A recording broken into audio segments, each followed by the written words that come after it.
Couple things, people. I want to talk about something that has been an exciting journey of sorts. 1 year traveling uh, outside of the United States.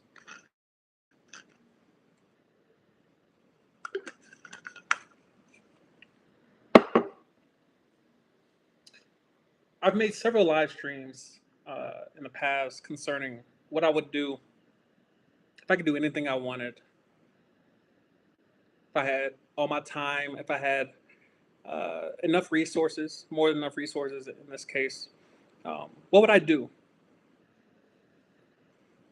And the interesting thing is that God will test you with what you ask for, and it's imperative that one is prepared for if things do work out. And so I'm definitely grateful. So that well, I'll be touching on that briefly, but I do have a topic that I want to touch on. I have crazy amounts of notes that God has sent to me and pressed upon my heart that I want to share with the people. And so what we definitely get into that. They're no particular order. Um, but yeah, it's probably the most important thing I see going on in today's world, and it's regarding management. But before we get into that, um, this is a live Q&A. This is ask me anything if you have any questions about traveling the world. I've been to several countries. Uh, I'm at 10 currently. 10 currently, so I'm definitely grateful. Um, where did I start? So, I, yesterday, a year ago, November 5th, 2024 is when I left the United States. And I went to Colombia first. And I won't lie to you.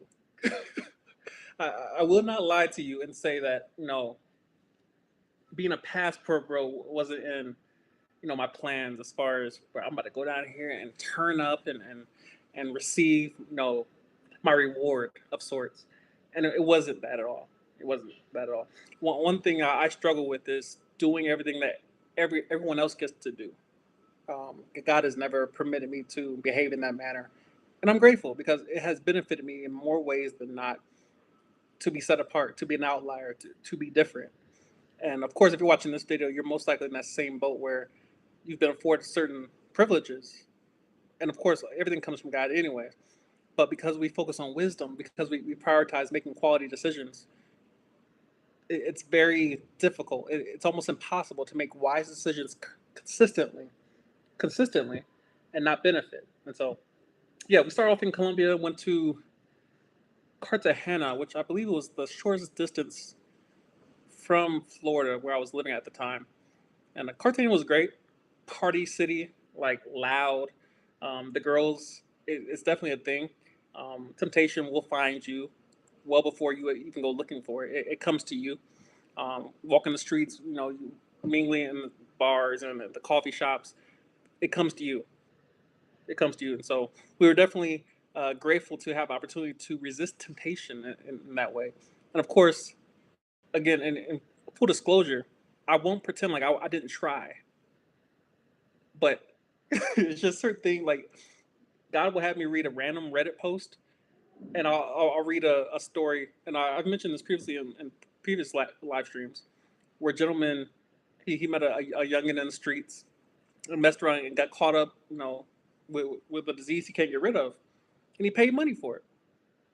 And for some reason, it's kind of like when it's, like seafood is a good example with me, where I see something, and once I see it in a certain way, I can't unsee it.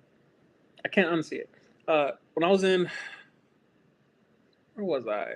I believe I was in Medellin, Colombia, and I bought a pack of cigarettes because I'm quite fond of nicotine, quality chemical if you use it properly. And on the box, they had a picture of a deformed newborn baby. For obvious reasons, it's meant to deter the consumer. But as I saw that, I got back to the hostel, and I threw the whole pack away. I couldn't get that image out of my head. And the same thing works for prostitution. No matter where you go in the world, especially in the lower income, the lower GDP, uh, the more impoverished regions of the world, you can't unsee certain things. Same goes with poverty. Same goes with STDs or prostitutes or drug use, gambling. There's certain things you just can't unsee, and it's tough to try to consume something and participate with everyone else. Alcoholism, you see people getting robbed left and right, keep going to bars. I'm like, why do you keep going there? It's as if they're waiting for you to go to the bar because they know that there's a certain type of process that takes place in the mind where our decision making seems to just drop off a cliff when you consume certain chemicals in certain ways and certain amounts. And so, yeah, Cartagena was great. Party city. I stayed there for about a month. I was living in a hostel previously known as Selena. It's now known as Viajero. Viajero. I believe they were bought out. Yeah, still a great hostel. I believe it's still there. It still looks similar.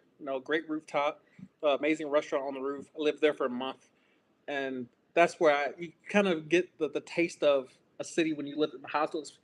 Great place to meet all the travelers and people from all over the world coming to hostels. It's a very social environment, and so you're almost forced, no matter what level of introversion you live at, you're forced to interact because people will come to you because you might be the first black person that they've ever met. In that environment. So it was definitely interesting, definitely loud, very very much louder than if you hear now. There's a sound of a river behind me, a sound of a river, much to be preferred than salsa music at 4 a.m., salsa music at 3 a.m., salsa music at 6 a.m. They party because it's Tuesday. That there's no reason for them to party. They just party. It's cultural. And so that was definitely interesting. From Colombia, we went to Santa Marta, and again, following serendipity and just kind of meeting people in Cartagena, I met a young lady from Barranquilla, which is about 45 minutes or so, I believe, from Cartagena, and very smart, very intellectual. We talked about energy, talked about Bitcoin, we talked about nuclear energy. So she's an engineer in college, very very smart individual, and she recommended Santa Marta, and boy was it a quality recommendation. I stayed in.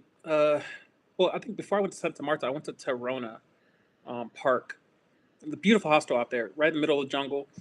They had mosquito nets over the beds, bunk bed situation, but beautiful environment, quality environment. They had hammocks overlooking the ocean.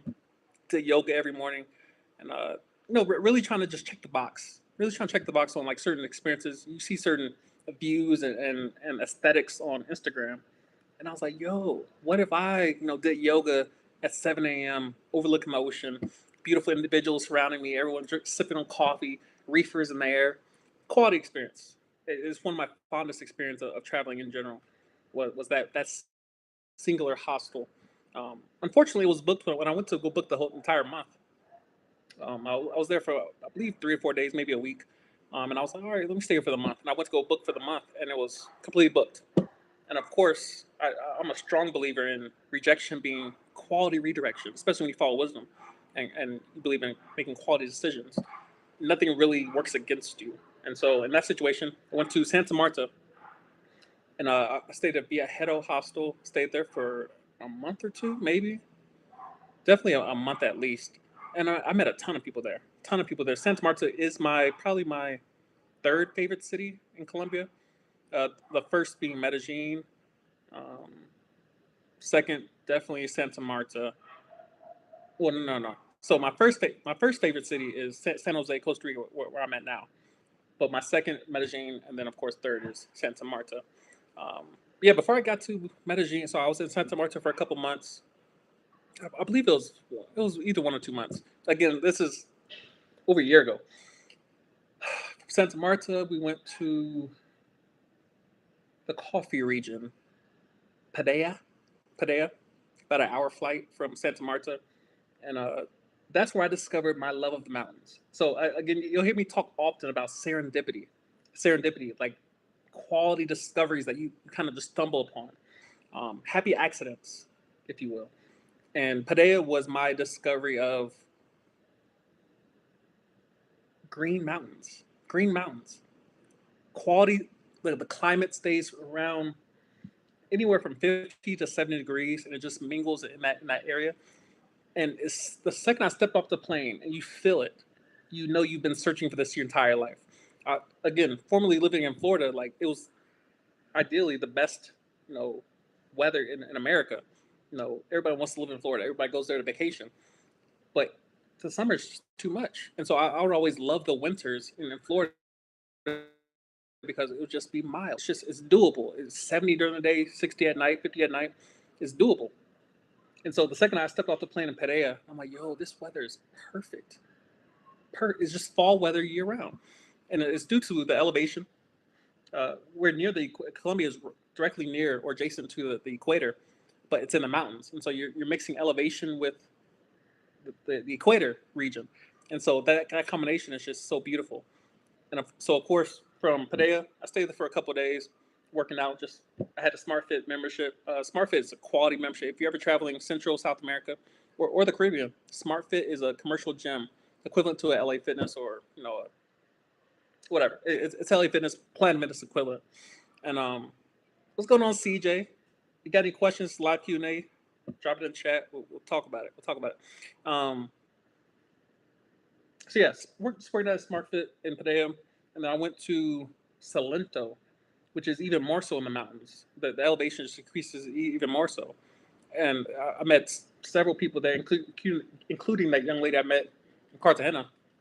And just beautiful mornings, slow mornings, cigars, coffee, very small town. And so for a person like myself who deals with fear of missing out in certain ways, I didn't want to be in a large city all the time. And I've kind of flipped.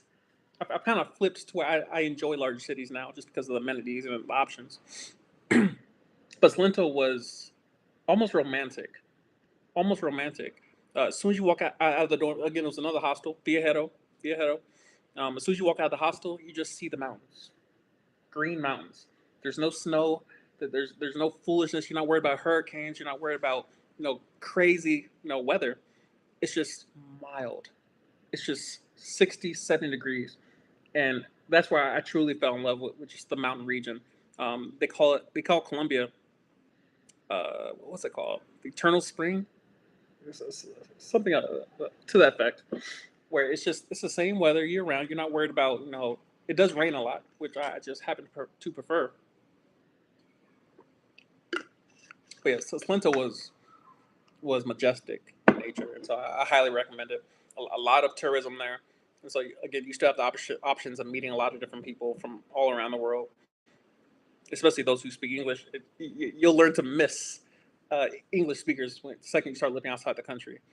You just miss the levels of conversations that you're capable of being that Spanish. You got to start from scratch when you're learning a new language, and so it's hard to connect with people when language is usually the main medium you use to do so. So yes, from Salento, where did we go? We went back to Padea, I think. Where did I leave? I think I went back to the States. No, I think I went to Guatemala from Colombia. Yeah, so I think I went to Guatemala, and Guatemala is great. A little bit more expensive than Colombia. One thing you will notice immediately when you travel from the United States to Colombia is the purchasing power. The dollar is beautiful. I believe it's 4,000 to 1. 4,000 to 1. It's still the equivalent, but the prices are lower in Colombian pesos. And so you'll definitely appreciate the ability to, your dollar just goes further. The amenities that you're able to purchase, a normal apartment is just way cheaper. Like everything from $8 a day hostel to a $1,500 high rise, you have the option. And the option is what gives you peace. It's because knowing, especially when you're on a fixed income more or less, you want the option to choose. And like this month, I want peace. I want a beautiful apartment versus, I just want a place to sleep. Well, when you're traveling, when you're moving around a lot, you just really want a place to sleep, and hostels are great for that. So Guatemala was great. I went to Lake Atalan. I believe I started in, where did I start? In Antigua. Antigua was great. Enjoyed Antigua. Again, cobblestones, loud. I ended up catching strep throat when I was in Guatemala at Lake Atalan. Lake Atalan's majestic, but you will see the levels of poverty. People bathing in the lake and washing clothes in the lake. And it's not exactly the worst thing in the world, but it's not exactly ideal in terms of choice. Like it's not what I would choose in my own situation. But no, it's great for perspective. Had a lot of amazing coffee. Took a trip. What was that place? I think I was in Colombia though. Anyway, Guatemala was great. Uh, and I might lose the order, but I went to Panama as well. Panama is like a mini Miami. A lot of Americans, a lot of expats, if you will, people who have left their previous country to live in a different country. Panama is that. Didn't really enjoy it that much. The people act like Americans, and so Americans are not really known in some parts on the northeastern part of the U.S. They're not really known for their hospitality or their kindness or their softness, especially in comparison to Colombia. When you've spent that amount of time that I spent in Colombia, around 90 days or so, you get used to kindness and the people and the warmness, and the people want to meet you, and they want to talk to you, and they want to know where you're from, and the kindness. Again, the kindness, it's hard to unsee that and then go back to Panama, and it's hit and miss. People are like not really happy to see you, and then like, oh, is he a John here to participate in prostitution market? I'm like, no, bro. Like, nah, I'm chilling. Of course, that may just be my experience as a black man, or my anecdotal experience as Ray. But it was definitely unique. I definitely might go back, but I wasn't exactly. It's nowhere in comparison to what I've experienced in Costa Rica or Colombia. But Panama was interesting. Where else? I think I went back to Medellin, Colombia, and that's where I again just fell in love. Just fell in love. If you ever go to Medellin, Lorales is my favorite neighborhood. It's not exactly the middle of everything. There's not a ton of clubs and bars and strip clubs and all that foolishness. Um, but it's calm. It's peaceful. You can walk the streets, and it's more or less clean. It's not as clean as Costa Rica. Costa Rica is spotless. Costa Rica is pristine, whereas Medellin is. Mm, there might be a lot more trash to behold in Medellin, but the weather is beautiful. The weather is perfect. Again, the eternal spring. It's autumn, spring, year round, and it rains almost every day. So if you're a balcony person like myself, if you're a coffee shop and muse and stare off in the distance type person, you'll love the environment. The cigar bars of Medellin. You'll find me in a cigar lounge, puffing on something. You understand? Sipping on something strong. You understand? CJ in the chat. Let's see what you got. Do you plan to settle down in an area or keep traveling and seeing what the world has to offer? Um, I'm a slow traveler. I tend to, if so, in Costa Rica, for example, they give you like 180 days on average. So I've been here what 2 3 months already, and I'll probably be here till February. I enjoy the entire length that they give me, mainly because I'm also saving money while I travel, which we'll get to in terms of the stewardship part. This will be a pretty long stream, so we have a lot to cover. But I haven't gone live in what was it, a couple weeks, maybe a month, and so I'm learning in those gaps. I'm consuming in those gaps, and so eventually I kind of run into something I want to share. I'm like, all right, we finally got enough to actually sit down and talk about something. But yeah, I enjoy getting to a place and kind of just blending in as best as I can into the environment. And so I don't enjoy like the all right 2 days here, 3 days here, 2 days here. It's too much. It's too much, and it adds up too quickly. That in terms of Ubers and the way I prefer to travel, I'm not hopping on a random bus to go off into the middle of nowhere. I'm an Uber person. I'm a flight person. I'm a little bougie. I'm a little bougie, but mainly because you want quality. I'm not trying to hop on the back of a bike. As many cities as I've lived in and been in that have their main mode of transportation being motorcycles, I ain't touched one yet. For what? For what? You might as well join the NFL and get CT. I'm not doing it. I'm not doing it. So, um, yeah, great question. So yeah, where was I? Medellin. Yeah, Medellin is where I really truly fell in love with just the mountain region, um, equator adjacent. And then from Medellin, went to Dominican, went back to Florida. And again, there's a lot of traveling in between Florida and going back to some place, go back to Florida, go somewhere else, back to Florida. Florida is my main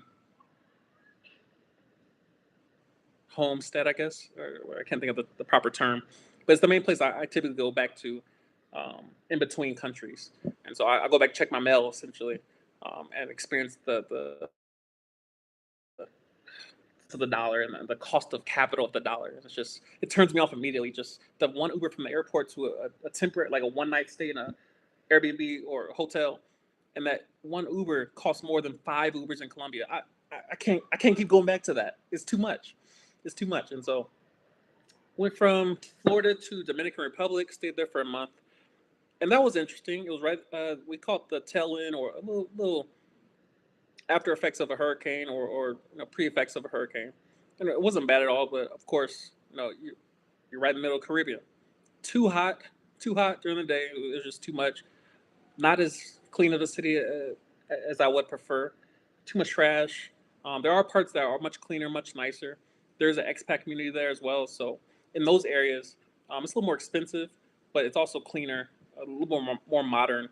There's a beautiful park in the middle of the city that I definitely enjoyed. Turn my audio books on and just walk, just walk. Um, beautiful park, well kept, well maintained.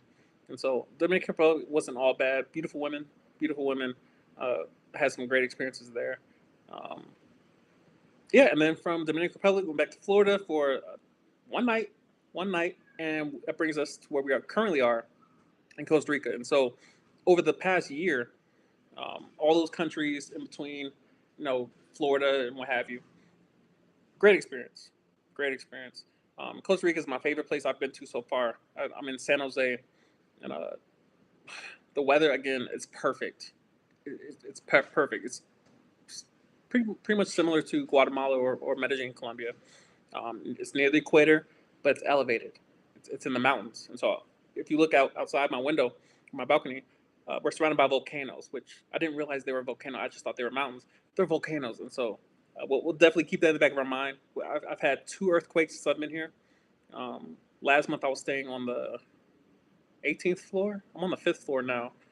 Um, but yeah, the 18th floor during an earthquake, I believe it was a 6.0, a 6.0 earthquake, and it was noticeable, more than noticeable. I went out on the balcony and I saw everyone else was on the balcony too. You just see kind of human nature, did everybody else just experience what I just experienced? And you go out and see everybody else, with the same puzzled look on their face. So that was definitely interesting. But yeah, been in Costa Rica for a couple months now, and it's my favorite city I've ever been to. The cleanliness, it's the equivalent of going to a gated community in Florida, and you just walk the sidewalks, and it's just pristine. It's like someone swept it with a toothbrush. Costa Rica is that same thing. A little more expensive than Colombia, uh, right on par with Panama, give or take, up there with the Dominican Republic. Um, but the people are kind, people are beautiful. It's almost like a romantic vibe here, and the climate has that way of doing that to you, where you just kind of you don't have to worry about it being too hot or too cold. It's just there's now we can worry about other things now. Now that the big things aren't really a pain in my buttocks. And so yeah, Costa Rica is beautiful. Amazing coffee shops. I try to hit one every week or so. I'm going to school online now. I finally got that bug out of my system as far as overcoming mental blocks, and we'll get to those things when we talk about management and stewardship. But yeah, it's been an amazing year. But when I talked about in those previous live streams about, I need to slow down. Why am I talking so fast?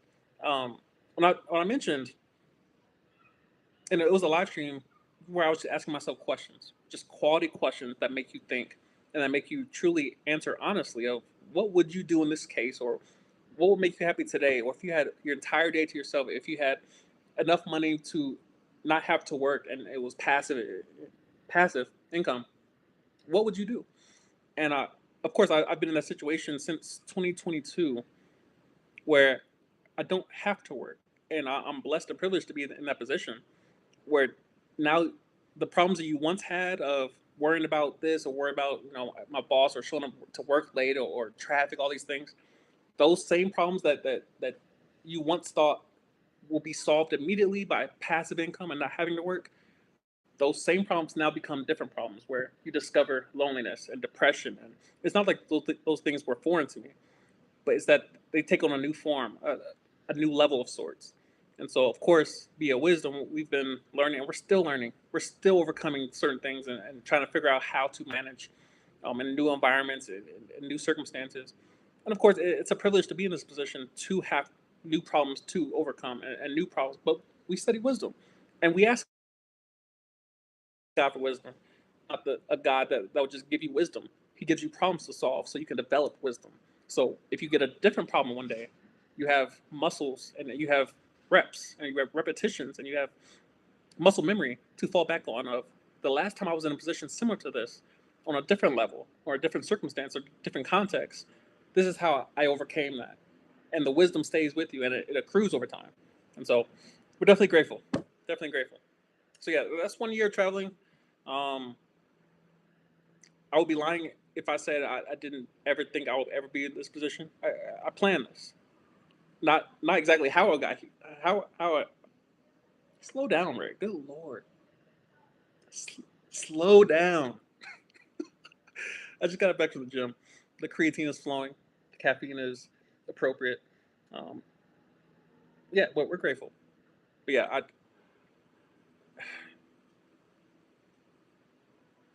I prayed to be in this position. I prayed to be in this position. And so it's not exactly a surprise that I'm here. But of course, the problems that come with new positions and new levels and progress, it's hard to plan for those things. And so we are grateful to be in a position where now we're able to really fall back and really practice our wisdom. Practice. Practice. And so moving on. Again, if you got any other questions about traveling, drop them in the chat. If you got any questions about what we're going to talk about, just ask me anything, any questions you have, please definitely drop it in the chat, and I'll get to it as soon as I can. But one thing that's been placed on my heart to really talk about um, is management, stewardship. Stewardship. One thing that I've adopted when I was still in the Air Force was minimalism. And the reason being is that you will learn very quickly that stuff does not bring happiness.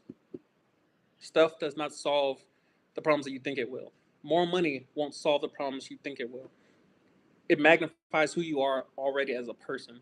And so if you have more money, you'll buy more weed. If you're a weed addict like I, trust me, when I was in Medellin, when I was in Colombia at large, weed was my main go-to in terms of how do I solve this unrest in my heart, this unrest in my person.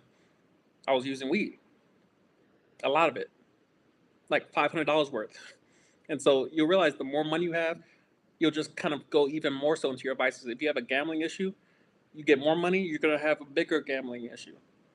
And people think that there's a cap on debt. There isn't. There's no cap on income. You could be a billionaire. You can make billions of dollars liquid, but also you can have billions of dollars of debt.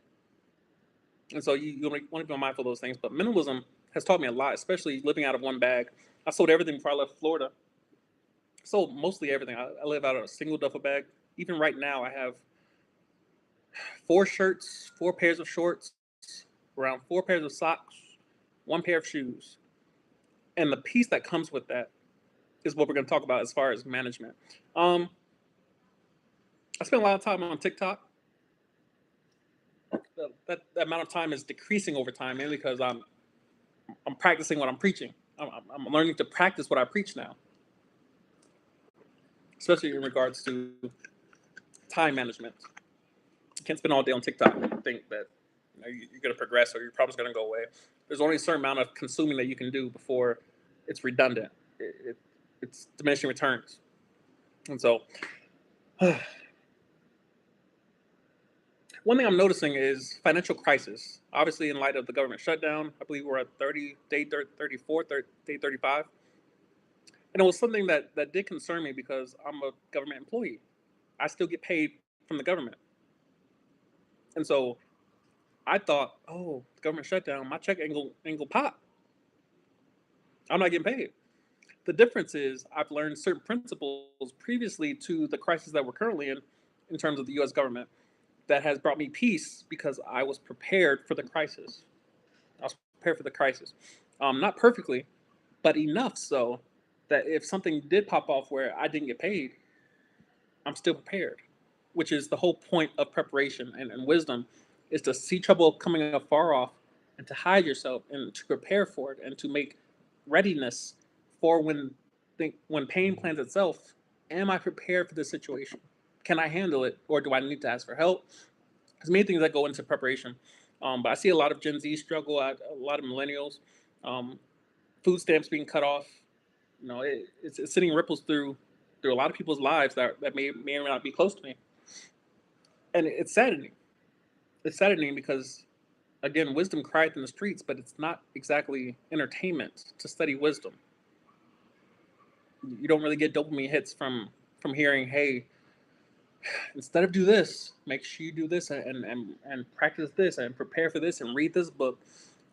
A lot of people are not going to hear that and think, oh, let me set aside half my day or 2 hours a day or 1 hour a day to invest in this you know the seeking of wisdom.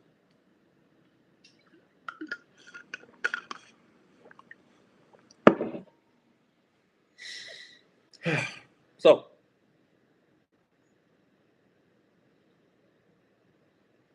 crisis. How do you get a crisis? There are multiple ways that crisis can show up in your life, but the main two ways, in my estimation, would be when pain plans itself, or in the second way, mismanagement. Mismanagement. I saw TikTok. It was by Dr. Miles Monroe. Uh, he's been dead for a while, several years at this point. But of course, his content still lives on, which is also why I don't post just anything I think of on TikTok or anything I think of on YouTube.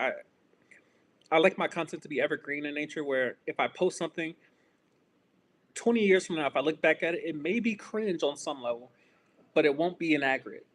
It won't be embarrassing and cringe, embarrassing, semantics. But I prefer my content to help people. Help people. When people see my content 20 years from now, I will hope that they gain something from it materially, or in terms of wisdom, where it benefits them rather than just entertains them. And of course, you see a lot of people on TikTok, they're just posting, like they're on the toilet, or they're posting, embarrassing things, or being too vulnerable, just putting their business out.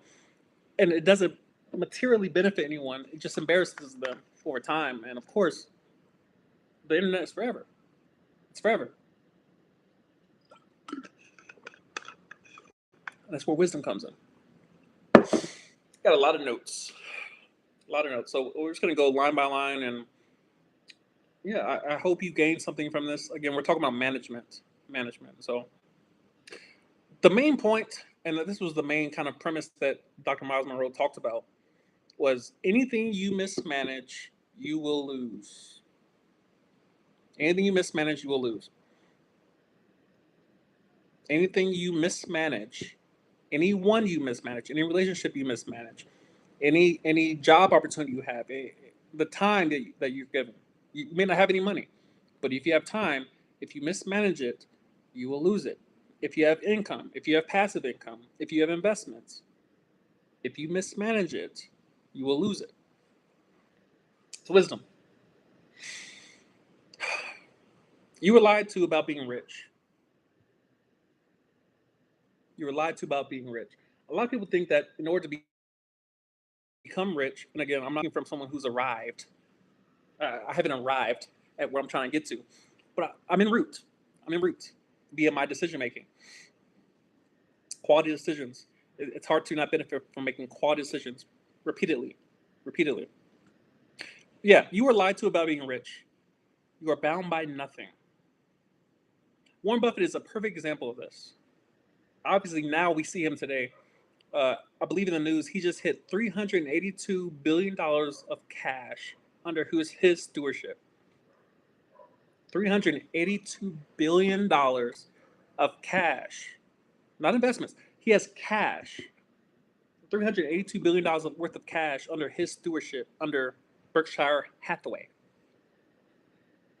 Now, ignoring the elephant in the room in terms of monetary inflation, and is he actually losing shareholder value? Just keeping cash on his books. Why is he sitting on the sidelines? Of course, he has a new CEO taking over for Berkshire as he remains in the chairman position.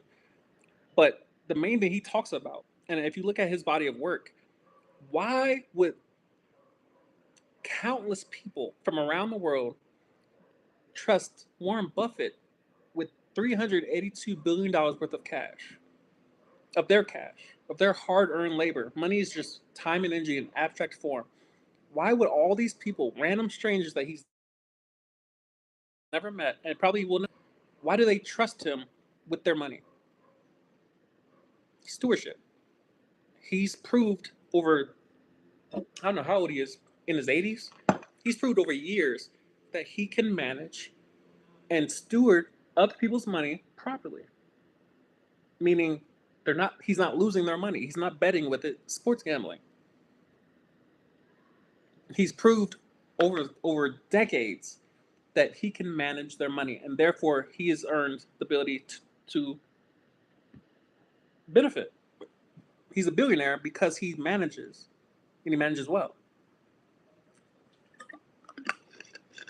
And for the record, I know I talk about Bitcoin, and I get into a lot of finance topics now. It's kind of like my current thing where I just like to study, especially the Bitcoin markets, the crypto markets.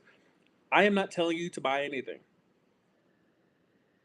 I'm not telling you to buy Bitcoin. I'm not telling you to buy crypto. I'm not telling you to buy stocks. I'm not trying. I'm not trying to sell you anything. I have nothing for sale. I have nothing for sale.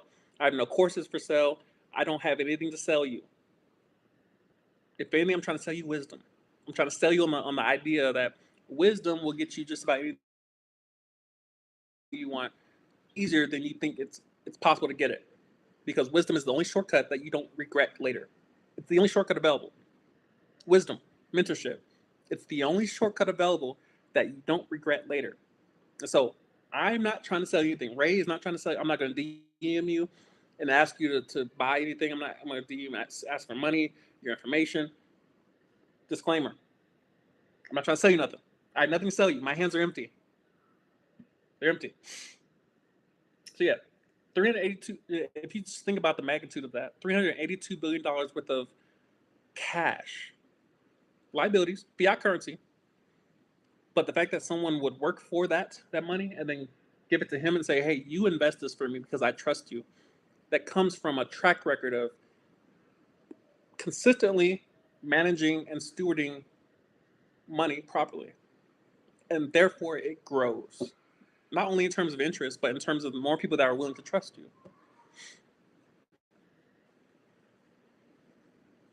I have several other analogies that I want to share just so we cover our bases properly. Women will understand this probably more so than men, but men will definitely understand a little bit. Beauty models, what do they manage? Their hair, their skin, their body fat. If you're a woman who enjoys, botany, plants, the constant pruning, the constant watering, the constant adjusting the soil, adjusting the container size, management. The only way the plant grows, the only way your hair grows, the only way your skin looks like glass, the only way your body fat remains at a certain level is that if you're managing it, if you're tracking it, if you're paying attention to it, and you look at it constantly and you're adjusting the variables, you're managing it so it grows. Your plants die if they aren't managed properly. Analogy for the boys, especially those who might be struggling with this. I hope you're not, especially if you're watching this channel. But sports gambling. What's the number one rule they tell you in sports gambling?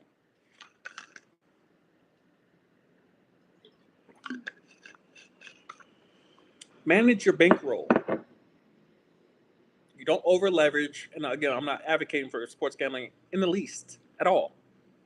At all. I can't think of the proper, amount of cyanide that they should put in coffee. No, there's no good amount. There's no good amount. But if you are gambling, you understand that you have to manage your bankroll. You can't put your 100% of your funds, 90% of your funds, 80% of your funds on the Chiefs under. You're gonna lose. And if you are good at gambling, they don't let you gamble. That's the whole thing. We're not gonna get too far into that. But if you're a sports bet, you understand the concept of managing your bankroll, managing your size of your bets. You don't go all in if you're playing poker. You don't go all in on the first hand. You bet, check raise, fold when you need to, but you have to manage your bankroll, or you're gonna go out on the first train. Okay, these notes are in no particular order. As I was hearing them, I just wrote them down. I said, the next time I go live, we're going to talk about management. We're going to talk about stewardship.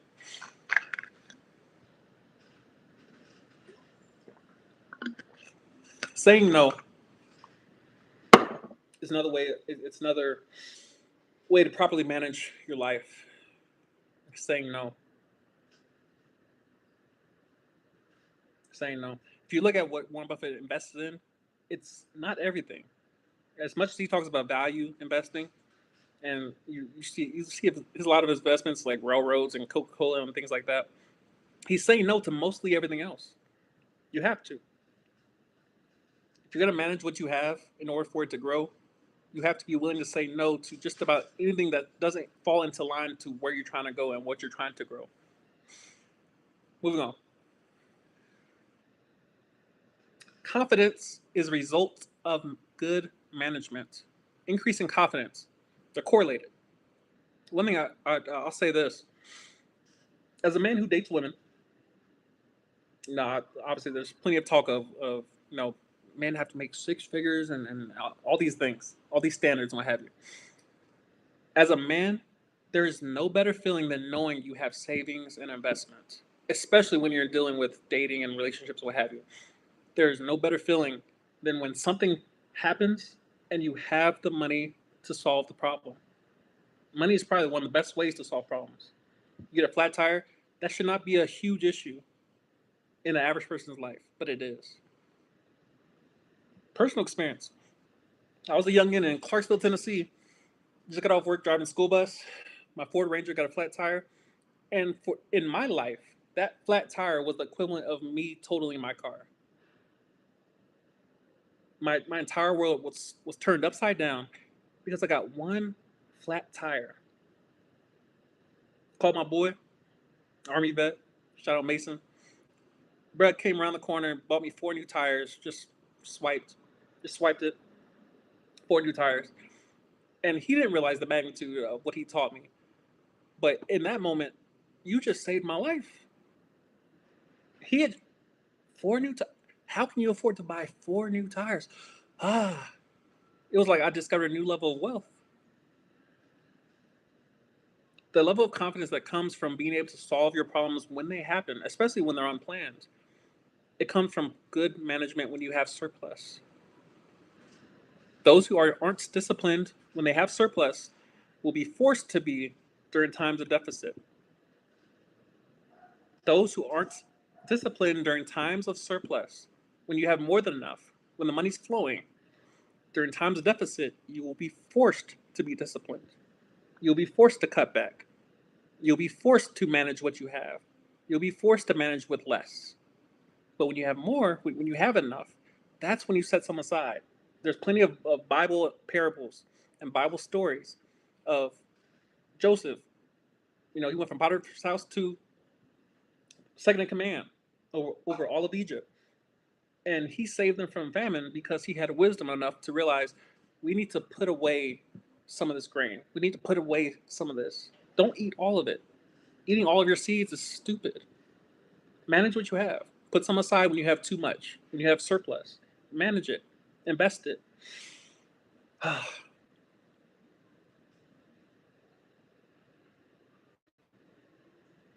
else we got?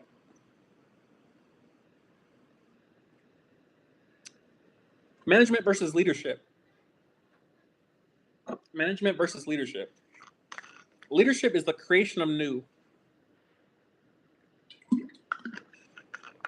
Leadership is the creation of new ideas, new directions, new paths, new products. Management is the maintaining of what we currently have.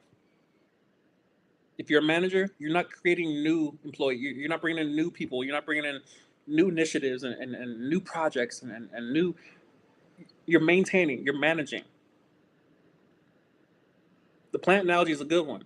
Like we're not trying to plant new seeds. We're just trying to keep the one plant we have alive. Just trim the brown. Make sure the roots don't get affected. Make sure it's not overwatered. Make sure it's not underwatered. We're just trying to keep it alive. A lot of us don't realize it, but we are the managers of our own life as well as the leaders of our own lives. That's why I always talk about mentorship, where you have somebody to at least consult,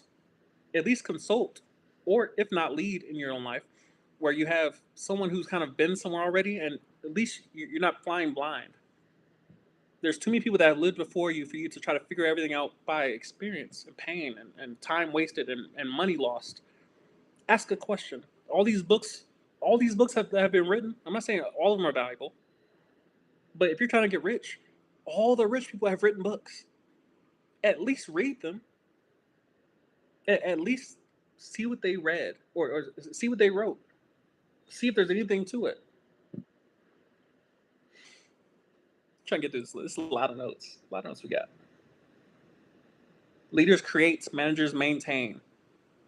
Ask yourself the question: are you maintaining? Are you managing well? Are you stewarding well what you currently have?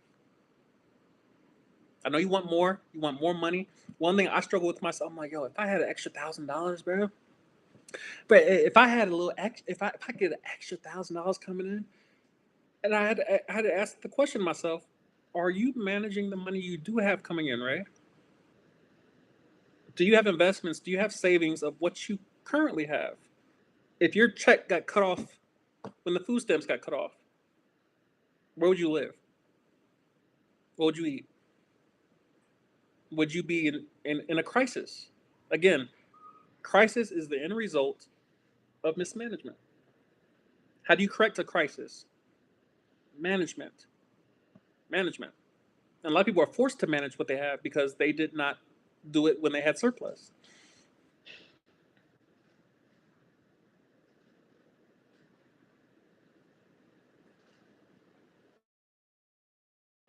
Whatever you mismanage, you will lose. Management is not just inefficient, it is a direct path to loss and crisis. I'm not saying everyone was doing this on food stamps, but a lot of people were mismanaging what they had. People were buying soda, emptying out the cans, and turning the cans into, pennies on a dollar to get cash. People were selling food stamps. Mismanagement inevitably, eventually leads to loss. And that applies to everyone, not just people on food stamps, not just people on WIC or Section 8. If you mismanage what you currently have, if you have a job and you keep showing up late, you're mismanaging your opportunity, and you lose it, you should not be surprised. Mismanagement always leads to loss. It's a principle.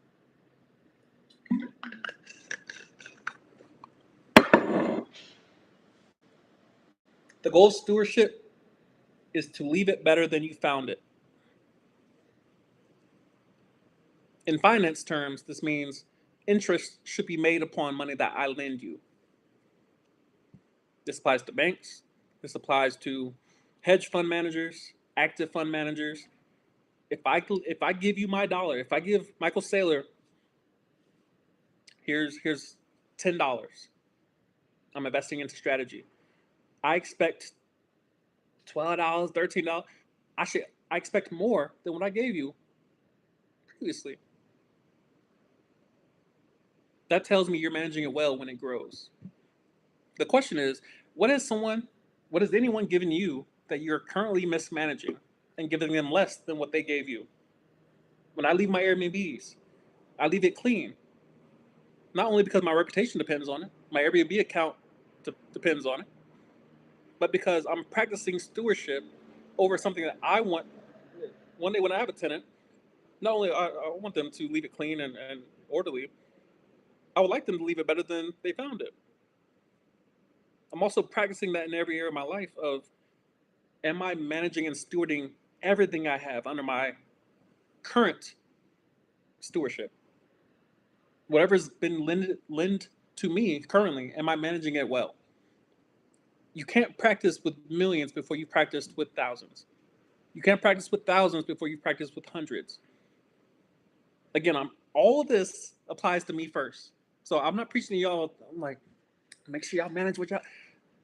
I've learned this over the past year, especially traveling, meaning especially in ways where you realize it's harder to make money overseas than it is to make it when you're just living in the U.S. You can go get a job somewhere.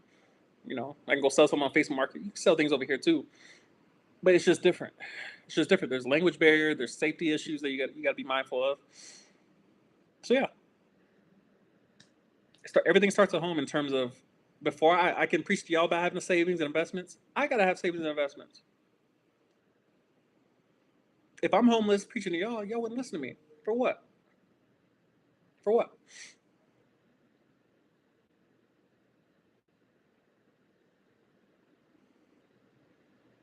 Your number one asset is time.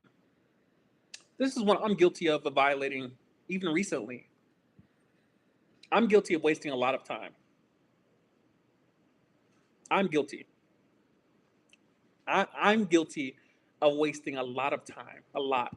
Over the past year, it hasn't just been all traveling. It's been a lot of sitting around because that's my hobby, is to sit and think and sit and scroll and sit and sip coffee and sit and smoke weed and sit and ingest nicotine in the various forms it comes in. I'm guilty of that. I just recently started school. I'm in week 5 or 6 of college, going online. That's a new occurrence. That's new. If you look at my screen time, if I hand you my phone, I said, Rev, tell me about myself. And you saw 13, 14, 15 hours of TikTok. You're like, yo, what are you doing? What are you doing? Shout out to the close friends in my life that called me on it. What are you doing? You have a surplus of time. Are you mismanaging your surplus? Or are you going to be forced to be disciplined when you have a deficit? Are you giving a return on investment of what you have? God gave me all this time, and like, are you making videos on wisdom? If you're so bored, if you have nothing to do, what do you currently have? I got a YouTube channel, makes money, pays me every month, but you haven't made any videos. You're mismanaging. I posted a little video yesterday, a little song. Every time I hear a song that I'm like, they didn't stay long enough in that part, then I usually go and just sample that little part and recreate it and make it longer. It's a gift. But even the parables of the Bible where he talks about distributing of gifts, I'm like, all right, when you bring me back less than what I gave you, you mismanaged. Even if you lost it, I would rather you sow it and lose it than to not sow it at all and just bury it in the ground, hoping it just, no, you're mismanaging. So I'm going to take from you and give to the person who has more because they've proved to be a good steward of what they have. So yeah, I'm definitely guilty of wasting a lot of time. A lot of time. Days that I skip the gym because I'm scrolling. Days where I sleep in. I'm like, you know what? It's gonna be a cheat day. We're gonna order Little Caesars and order some brown. Mismanaging. Mismanaging. It leads to loss every time.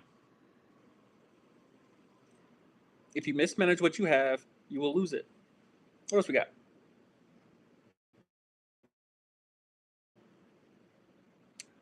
In relation to time, because a lot of people don't have a lot of liquid cash, liquid currency, but we all have time.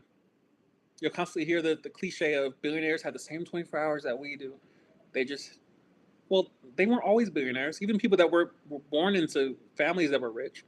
Uh, I've recently been watching interviews by Eric Trump, son of Donald Trump, and he talked about, and again, take it with a grain of salt. He talked about how he grew up not with cash in his pocket, but with a hammer in his hand. He grew up working on his dad's construction sites. He had to learn management. He had to learn stewardship. You can't just give a child $1 billion and expect them to manage it properly. They don't know the value of it. So he was taught work first, and that taught him stewardship. So now when he's handed at 40 some years old, when he's handed a ran down hotel golf course, he knows how to manage it properly. He knows how to steward it properly. He knows how to upgrade it, how to renovate it, because he learned stewardship of, can I make this snail go at perpendicular to the wood? Can I make the plumbing work properly the first time? Can I make this HVAC pristine? Can I make this crawl space pristine? Is the primer on before the paint, or did I just paint it? Stewardship, quality stewardship. I know a lot of people don't like the Trumps, but who cares? A lot of people don't like me. There's tons of people I don't like. Tons of people I don't like. Tons of people. You get past your feelings, get to wisdom. You realize that everyone can teach you something.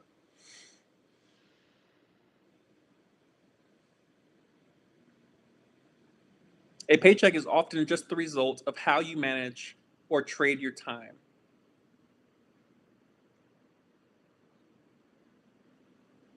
If you saw your money the way you see your time, you would spend it very differently. You would invest it very differently. Very differently. You're spending 40 to 50 to 60 hours a week in a cubicle or at a work site, in a retail store. And then you take that same money and you do what with it? That money is just it's the equivalent. I'm not saying righteously. I'm not saying it's righteously the equivalent, but you volunteered to trade your time for this currency. That currency represents your time. That currency or your time. I pray you're not mismanaging it. This is why when people say your money should make more money, they're talking about your time making more time. When you go work and they give you money, that money represents your time. So when you spend it errantly, and then you realize, all right, I'm out of money, so I have to go work more to get more money, so I can miss sports betting. Again, I'm blessed and I'm grateful. I don't have the addiction of gambling. But when you see them spending their time constantly, they're spending time. They're not spending money. Money's not real. Bitcoin's real. Shout out Bitcoin. But money's not real. Money is abstract. Kind of like this video you're watching. It's abstract to me. It's not real me. It's not real Ray in Costa Rica. It's abstract Ray. It's a copy. It represents me. It's not me. Money is your time in abstract form. So every time you spend it, you're spending time. You can't get that time back. Your time is scarce. The money isn't because they're printing the money. It's a whole Bitcoin thing. I'm not gonna get into on this one, but just realize every time you spend money, you're spending time. And so I hope that you're getting a return on investment for it. And the way to obviously just quick thing, the way to make more money with your money is to invest it, to give it to someone or something that's going to steward it properly. I give mine to Bitcoin. I'm not telling you to do the same. I'm not telling you to do that at all. I'm not telling you to put your money in Bitcoin. Please don't. I'm going to keep buying more. And I don't care how low the price goes. I will keep buying more. And then I'm held accountable. If I eat next month, it's because of my decisions. I tell people, study Bitcoin. Don't buy it. Don't buy it. Don't buy it. Don't buy strategy stock. Don't buy Bitcoin treasury company stock. Don't do it. Don't. You're going to increase the price. Don't.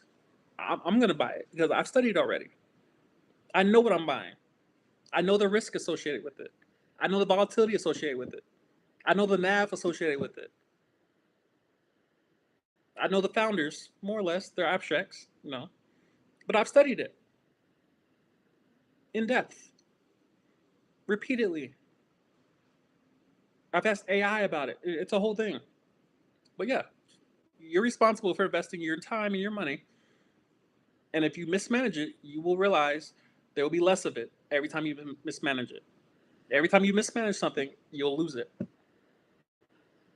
Moving on. I'm trying to avoid that Bitcoin tangent. I knew it was going to come eventually. Pause.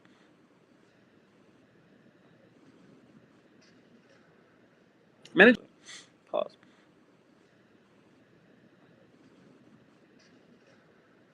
Manage your inventory. Manage your inventory. If you don't have inventory, you can't stay in business. Can't stay in business.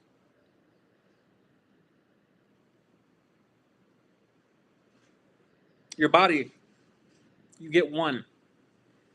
Imagine the value of only having one. The scarcity. You have one body.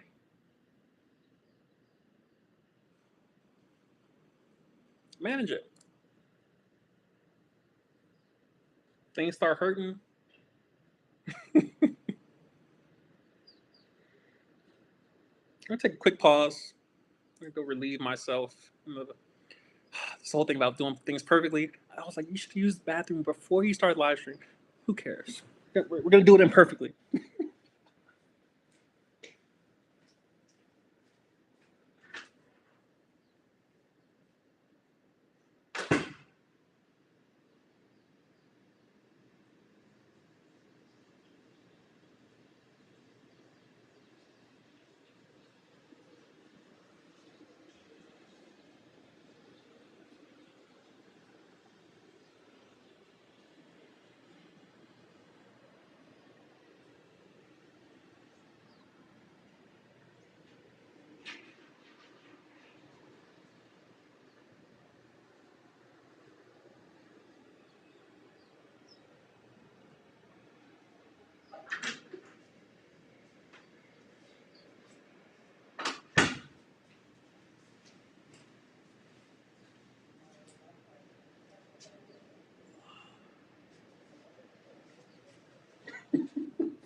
One of the biggest things I've learned, especially in this past year, shout out Angel in the chat. One of the biggest things I've learned is the value of doing things imperfectly. It's probably the number one principle that has changed my life recently.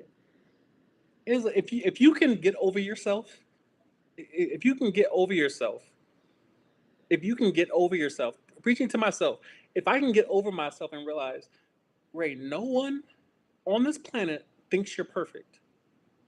Only you. Only you do. I'm the only person that looks in the mirror and says, I gotta uphold this I gotta be perfect. It's a mental block. It's fear. Masquerading as standards, self-esteem. It's not true. It's a lie. I'm like, what? People are gonna leave the stream if I go use the restroom. It's not true. I'm in college studying philosophy, and my most recent assignment was a PowerPoint that I had to submit. And my first thought was, nigga, I don't want to do this at all, at all. Pictures and bullets and audio overlay. I'm not doing all that, bro. I have no desire to do anybody's PowerPoint at all, and I'm definitely not gonna do it perfectly. So I'm not gonna do it at all. I literally got it from I was at a coffee shop, and I submit my little discussion post. I was like, all right, well, we got that done, and I went to the next page, and they said, all right, so for the PowerPoint, and I'm like, I'm not doing this. I had already made up my mind. I'm not doing the PowerPoint. And then I remembered, all right, Ray, first of all, it's not due today. So you don't got to do it today. You're just out of energy. You're out of energy. You're tired. You submitted something. You did your reading. Just call it a day today. Close your laptop, and we'll come back to it tomorrow. I came back to it tomorrow, and I was like, all right, all my energy is going into this one PowerPoint. I submitted the most dull 3 bullets, maybe 4 on some pages. It was 8 pages long, eight slides. And I'm like, you know what? There ain't gonna be no pictures on this. The works cited page is gonna be dusty, dusty PowerPoint. I submitted that junk out. I think I got like 76 on it. And when I saw my grade, I was like, yo, that 76 is much better than a 0, bruh. Much better than a 0. And now it's done. You did the thing, Ray.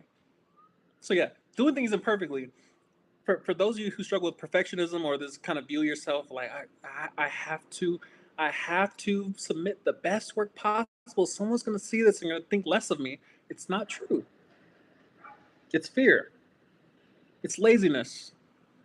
It's overthinking. It's diminishing returns. And it's a fallacy. It's a fallacy that you think that you're just this certain level. Rejection is another thing of like when I approach a girl and I'm like, yo, she's not gonna like your boy, which is crazy. Just think about it. It's crazy. But you think you're unworthy of being rejected? You think you're so fear rejection is arrogance. It's you think that you're so good of a product that no one in this world should reject you? It's crazy. It's crazy. So, yeah, that's probably the number one thing I've adopted as of late is doing things imperfectly. It's not going to be perfect, nor can it be. It's a mental construct in your head of things have to be a certain way. And I'm not saying you shouldn't have standards, but if those standards keep you from starting or doing anything, it's too much. It's too much, and it may take a while. It may take practice to actually practice doing the small little steps. Practice doing the first smallest step, the next best option, the next best choice. Start there. Start with the next. Well, what is the next best choice I can make right now that will benefit me? The next best choice. What's the next best smallest choice that I can make? All right, I don't feel like working out. I'm just gonna go for a walk. I'm just gonna go for a walk and scroll TikTok all the time. Watch YouTube videos. I'm just gonna go for a walk. I'm not gonna touch the weights. I'm not gonna do no pull-ups. I'm not doing push-ups. I'm not doing squats. I'm not doing lunges. I'm going for a walk. And by doing so, you'll realize you'll gain momentum. And I'm not saying that your level of performance won't increase, because it will. Excellence is the highest quality you're currently capable of, not perfection. Perfection is not accessible to humans. It's not accessible to humans. Excellence is the highest quality of work that you're currently capable of, meaning you should be trying. You should be pushing yourself. You should be pushing yourself. But if you ever reach a point where pushing yourself keeps you from starting, you've gone too far. Start over. Start over. So, in rant, what else we got? So, yeah, we were talking about managing your inventory. These planes are doing too much. Manage your inventory. Managing your body. You see old people bent over. You guys see me keep adjusting my shirt. It's because I have a brace. I wear a brace from Walgreens. It's $20, and of course I don't want it in the video. It looks bad, but I wear it around 24 hours a day. Why? Because posture is part of management. I'm 33. I'm not old by any means. I work out every day. Uh, do my cardio, all the things. Eat healthy. I just started hitting my protein again. Again, I'm trying to manage. I'm trying to steward this body I have, because I only get one. Why do men go bald? Mismanagement. You rarely see women going bald. Why? Because they're constantly managing their hair. They're constantly managing stuff and touching stuff and adjusting stuff and skins and stuff. Men go bald because we don't manage our hair. Now, of course, some of it may be genetic and this whole thing.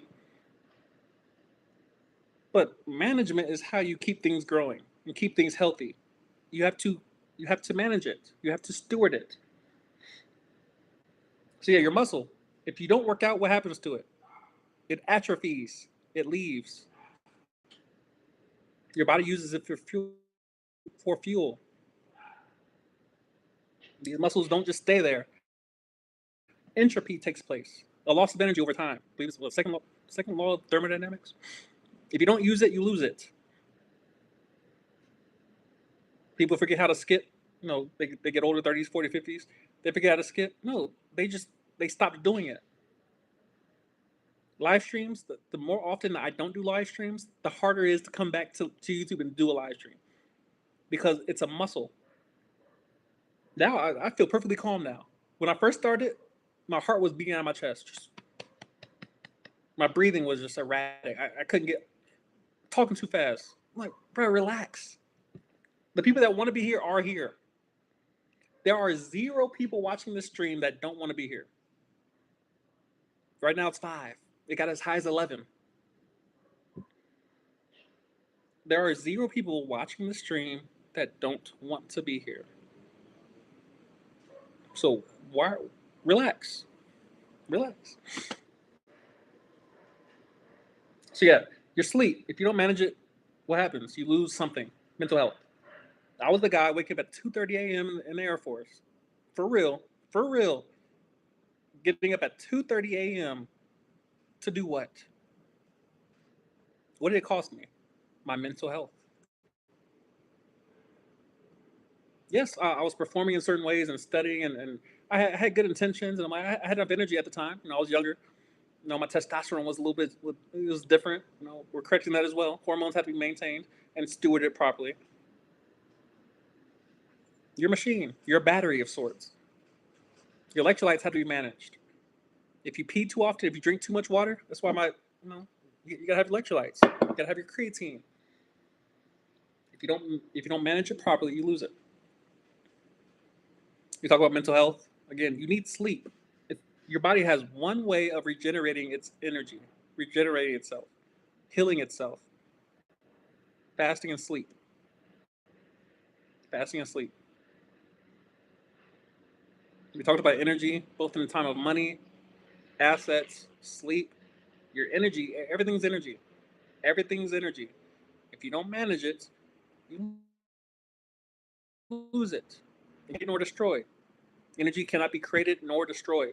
That's either the first or third law of thermodynamics. Can't remember. But if you don't manage it, you lose it. If you don't manage it, you lose it. If you mismanagement, you lose it. You have to learn how to manage what you've been given. This is a good one for the ladies. When's the last time you got an oil change? When's the last time you got a transmission flush? When's the last time you got a tune-up? When's the last time you got your spark plugs changed? When's the last time you got your tires rotated? How much tread is on your tires? When's the last time the inside of your car was detailed and cleaned and wiped down and disinfected and yeah, between the seats? How much stuff is between your center console and your seats? What's in your trunk? If somebody would open your trunk right now, what would they find? A body? Trash? Extra clothes? Makeup? Just stuff. Manage your car. Your house. These are assets. Angel said not long ago, 2 weeks. That's crazy. 2 weeks? Well, depending on what you're talking about, too. Management. Women tend to, especially when it comes to cars and just how an internal combustion engine works properly, it has to be maintained. None of these cars that you're buying, it doesn't matter if it's expensive or cheap or used or new, it does not work properly long term if it's not maintained properly. When I used to drive this shirt is bothering me, bro. I'm like, good Lord. Again, that perfectionism thing, it's a true disease. I promise you. When I used to drive charter buses for a company called Gray Line, Nashville, Tennessee, I looked down the speedometer of one of the buses I was driving, and it said 800,000 miles. 800,000 miles on this bus I was driving. And I'm like, how is that possible? I thought cars could only last for 100,000 miles. Well, buses aren't, first of all, they're diesel. Diesel is an old thing compared to gasoline engines. There's no spark plugs. It's old thing. Different fuels and what have you. But also, they're maintained differently. They get oil changes more frequently. They have a staff of maintainers whose sole job is to keep this bus on the road. Therefore, when you have a car that clunks out at 100,000 miles, 200,000 miles, you're like, well, I got what I could out of it. Did you? I used to drive Uber. I used to drive Amazon Flex. Love those jobs, by the way. Love those jobs. Love driving charter buses, school buses. Great jobs. It's part of my DNA to just enjoy driving. But yeah, you'll realize very quickly that if you drive Uber, you drive Amazon Flex, that you're going to have to you got to pay attention to your car maintenance, because this car went from a liability where you just drive it to work and back. It's technically an asset, but it's losing value just sitting in the parking lot, versus when you're using it actively to make money. Instead of it just costing you money, it's actively making you money. It's now an asset. Assets have to be maintained. Not all of them. Bitcoin is not an asset you have to constantly touch. No, it's a protocol that runs in cyberspace. You buy it, and it accrues value because it's scarce. You don't got to touch it. You could buy one. If you had $100,000 right now, you bought one Bitcoin. You could park that one Bitcoin in a hot wallet or cold wallet, bury it in your backyard, come back 10 years from now, it'll be worth more than when you buried it. It doesn't take any work on your part. But if you're driving a car on roads, internal combustion engine, it's thousands of explosions, and the RPM is just a measure of explosion, or how many explosions are happening per second. All these explosions happen in your car, and you think that doesn't take any maintenance? The rubber keeps you on the road. The tread keeps water from sending you off the road. You have to maintain these things. They're machines.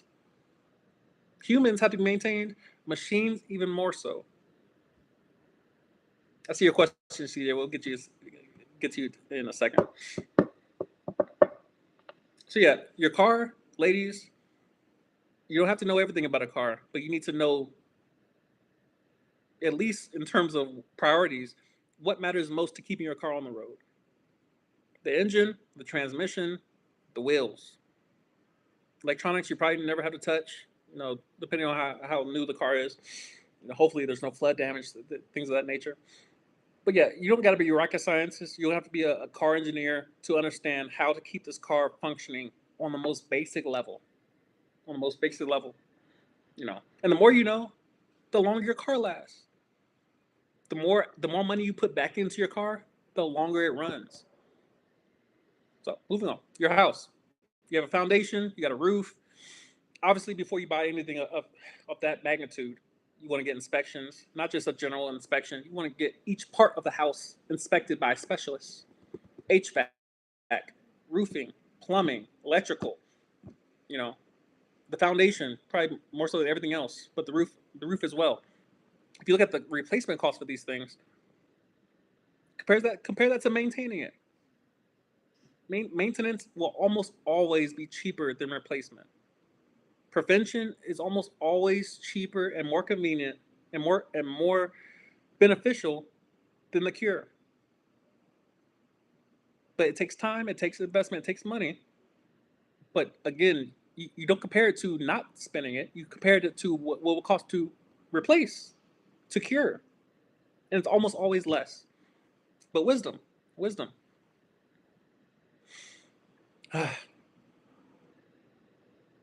TJ asks, what's your thought on real estate and interest rates? So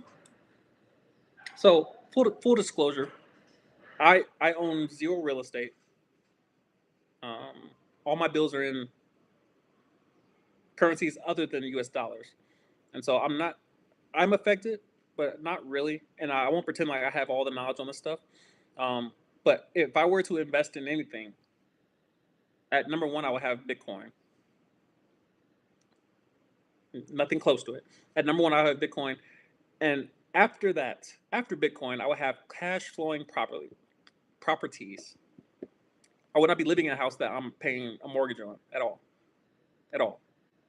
Not only because it's hard to get the value out of it, like outside of like maybe a HELOC loan, try to get a loan against your property to access the equity. I would not be living in a house that I'm paying a mortgage on at all.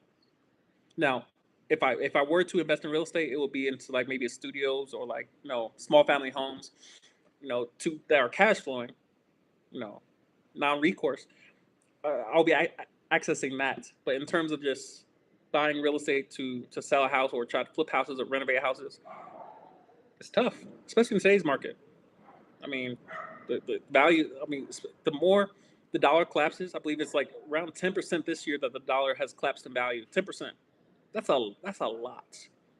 That's a lot. You may not see it, with your actual dollar, but when you go to the grocery store, you're gonna see it. When you go to pay rent, when you go to buy a car, when you go buy a house, you're gonna see how that dollar and the inflation of that dollar affects your everyday life and your everyday purchases, and it adds up very quickly. Interest rates, Jerome Powell, the Fed, Fed policy, Fed guidance,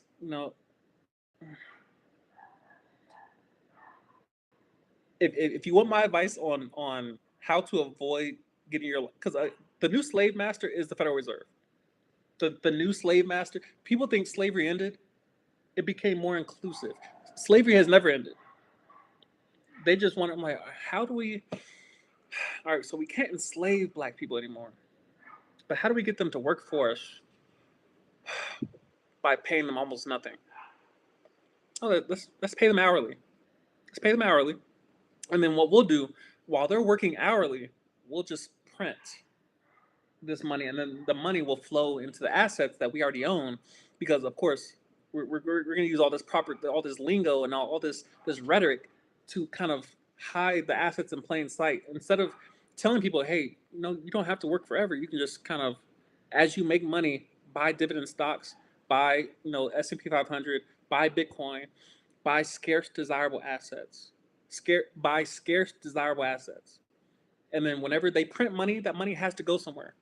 It accrues in the Mag 7, the top 7 or so companies in the S&P 500, the NVIDIAs of the world, the Teslas, the Apples, the Microsofts, the Amazons. That's where all the money accrues.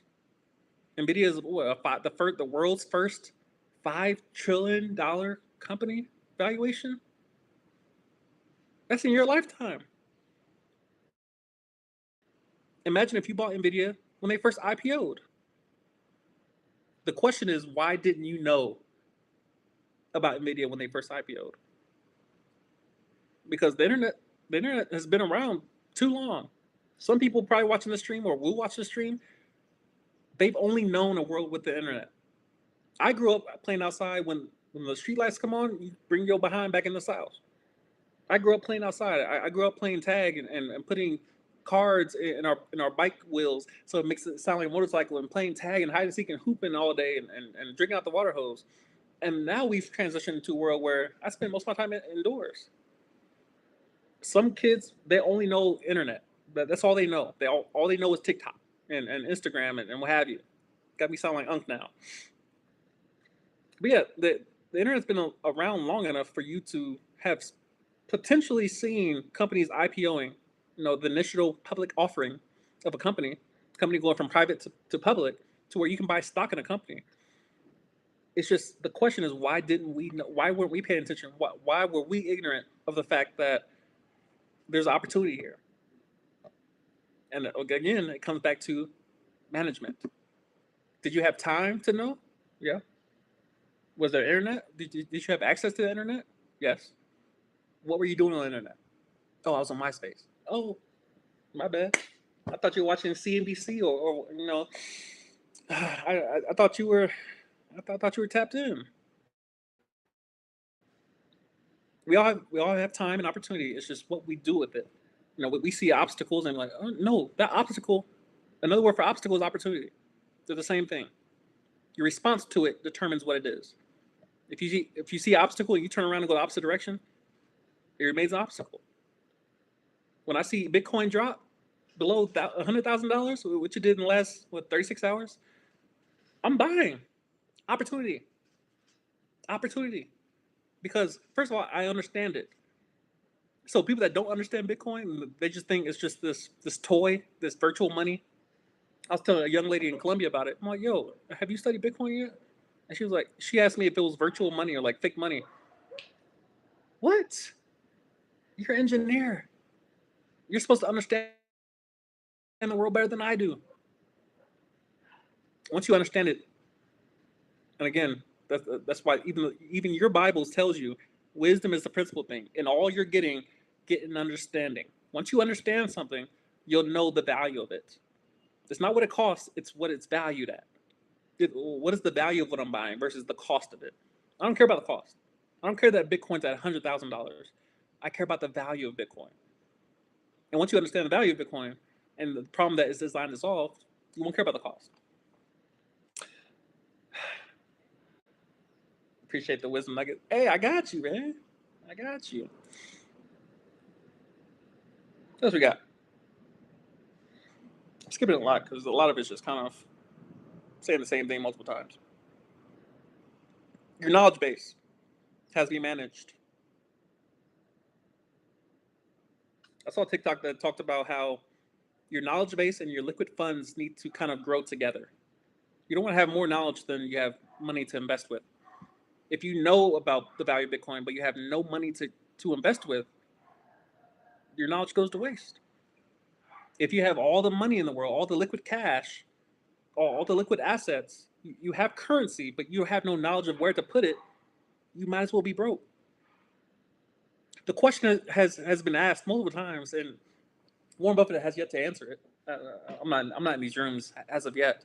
But if Warren Buffett has $382 billion of cash sitting on his screen, waiting to be invested, the question is, why aren't you investing it?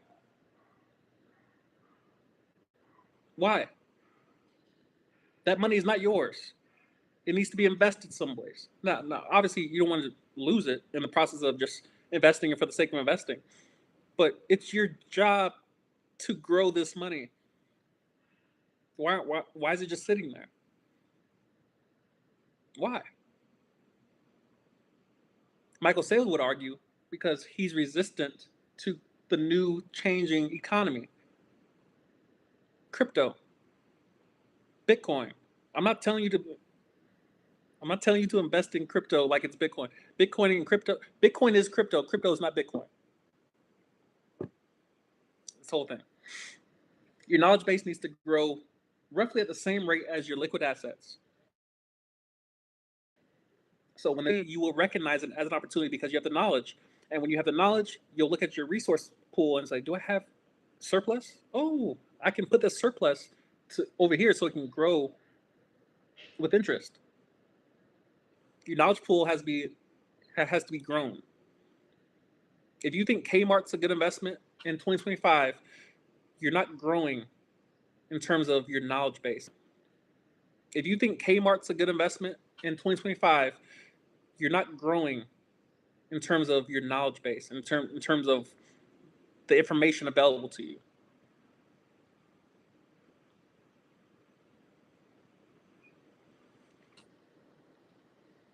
Knowledge is everywhere. So there's no excuse in terms of I didn't know. You have AI, you have TikTok, which is decentralized information. Social media at large is simply just decentralized information. You have all these different people saying their perspective on something. Eventually, you get the truth. It's just the silver lining. If you poll 1,000 people, you'll get a certain answer. If you poll 1,000,000 people, you'll probably get closer to the truth. If you poll 10 million people, go with the majority. If you poll 1 billion people, go with the majority. That's the purpose of decentralization, is that you get as close to the truth as possible. Who Wants to Be a Millionaire? The most valuable asset you have on that show is the polled audience, and it's right most of the time. I'm not saying that's always true, but in terms of your knowledge base, TikTok is an amazing resource. It's why I love it so much. It's because I can learn about so many different things seconds at a time. Like, again, I'm not preaching to y'all like I'm immune to all these different vices that come about. I love vapes. I love weed. I love TikTok. I love rotting. I love DoorDash. I love Uber Eats. I love Rappi. I love sweets. I love sugar. I'm not immune to none of the things I'm talking about. Sports gambling is intriguing to me, but I know too much about it to even touch it. To even touch it. The closest I would get to gambling is roulette. Roulette's blackjack, poker.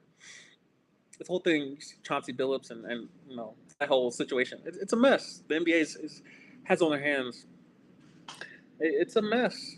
It's a mess. Moving on. This is a big one, and it actually kind of relates closely to what we talked about with Chauncey Billups, Gilbert Arenas, all the whole gambling scams with the NBA. Manage your social capital, aka out of everything you've been given on this earth, out of everything you've been given on this earth, I can't think of anything more valuable that you should protect and guard with your life as your reputation. You get one. You get one. One of my favorite one of my favorite people to follow on TikTok is Billy McFarland.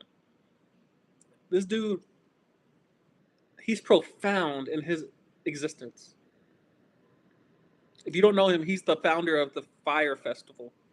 You probably saw the documentaries on Netflix and Hulu, where he tried to throw on this festival on these random islands, Pablo Escobar Islands, what have you, and people showed up to hurricane tents and cheese sandwiches and no artists, and no places to stay and wet mattresses.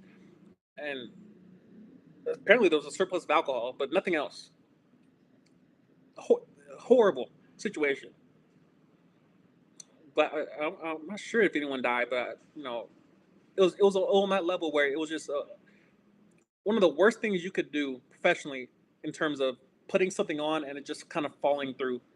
Not even kind of, completely falling through. No preparation, lying to his shareholders, committing wire fraud. Well, what would you think he's doing right now to repair his reputation? You wouldn't think he's putting on another fire festival.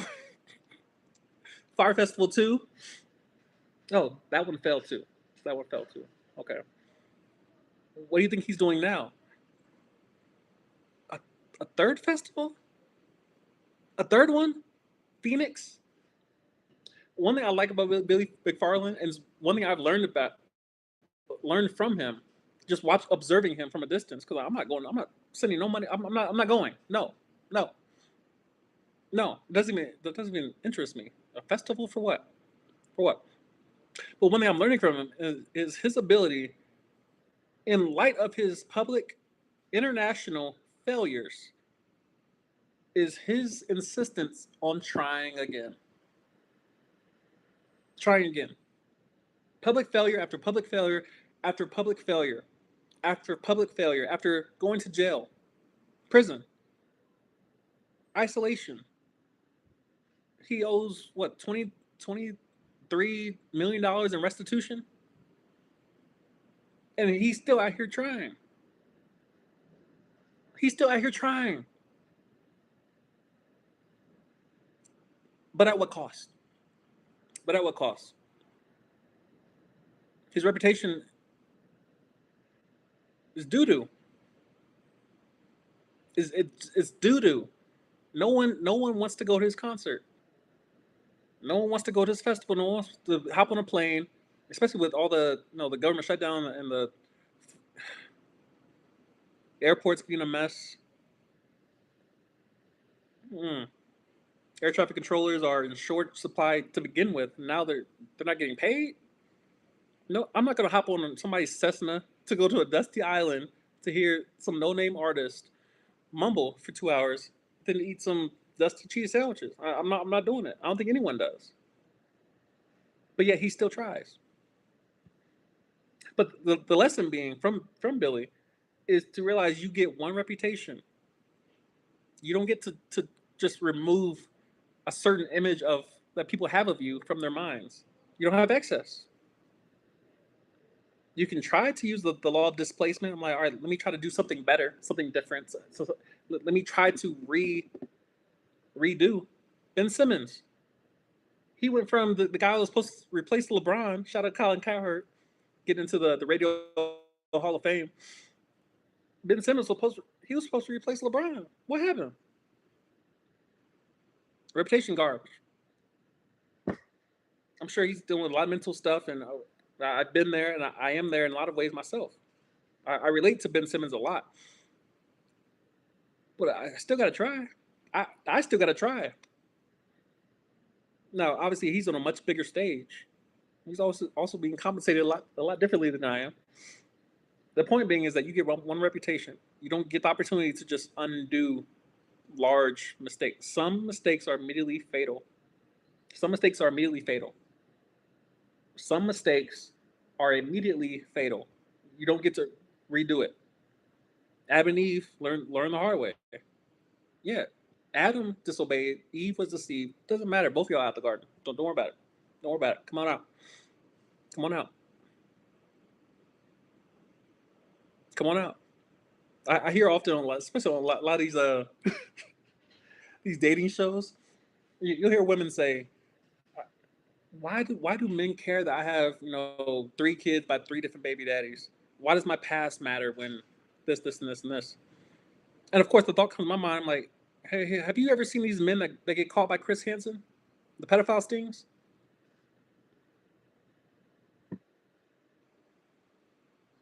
That's why wisdom is so important. I'm not saying by any means that I'm perfect at anything. I know I strive to be, and I might view myself on a certain level. might be lower or higher than I actually am.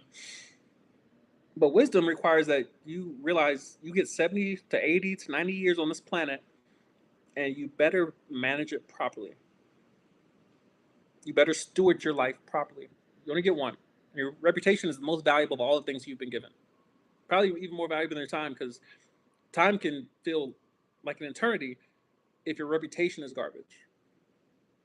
So, moving on.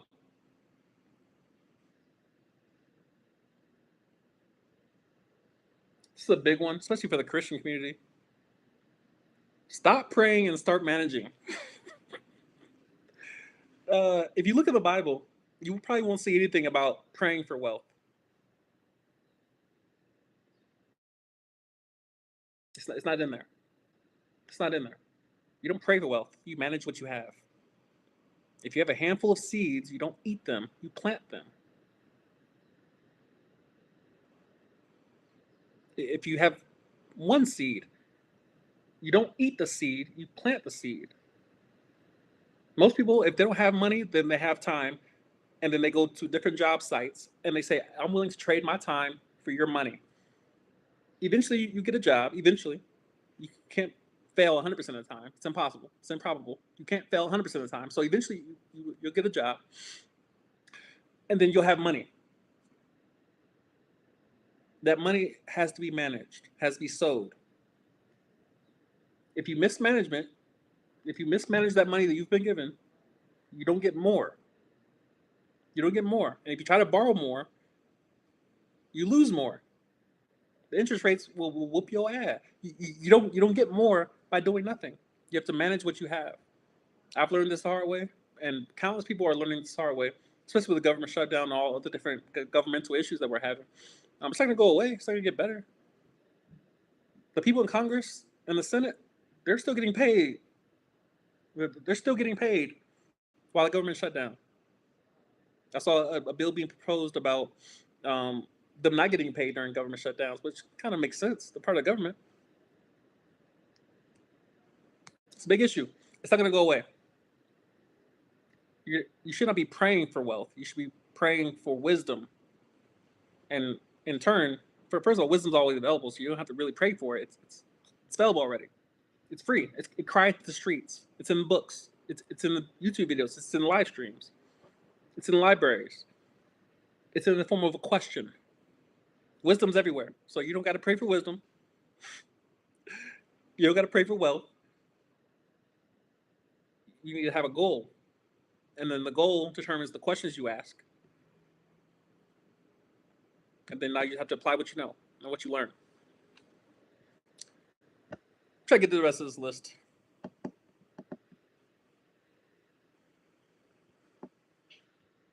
One thing I've had to practice myself, and it's much easier said than done, but I experience a lot of boredom. Boredom is a privilege and a problem at the same time. Depends on your perspective. If you work 40 hours a week, boredom is probably a privilege that you look forward to having. But if you're like me, you have all your time to yourself, and you're bored all day long, the only solution I can find personally to boredom as a person who has 24 hours to themselves, like every single day is the same. I have the same amount of time, they like go clock in somewhere. The solution to boredom is management. Is what's the best thing I can do right now? Question I constantly have to ask myself. And the question doesn't always result in me moving and going to do something. If anything, it just means I'm held accountable. Now I know, you could be doing this. Management. If you're bored, start managing. There's something that can be improved, something that can be maintained, something that can be pruned, something that can be cleaned, something that can be disinfected. There's something you can do. Go make your bed. Go sweep. Go mop. Go give. Steward. I'm guilty of being a person who wishes and like, if only I had more, and if only you don't know what to do with what you have now. Everyone thinks they can manage $1 million. If I just gave them $1 million right now, Everyone thinks they know what to do with it, but they can't manage $1,000. I notice every month that goes by that I manage my money, I have more money. I don't know when it exactly clicks, but like every time I check my accounts and I realize, oh, doesn't even have to go up in value. It's the fact that I now know I have more money to my person. It starts accruing. It's a snowball effect where the more I manage what I have now, the less I need what comes in next month. Which means it just it keeps it keeps accruing. But it starts with what you have right now. Me going live again.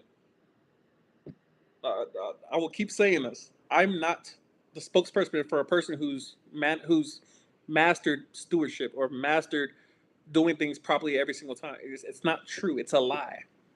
It's a lie. If anything, I need this live stream for myself. I need to watch this back multiple times over so I can get this stored properly. Because I struggle with this. I struggle with this personally. Stephen Bradley says, "Wow, my boy, I used to watch you when I first joined the Air Force, like in 2017.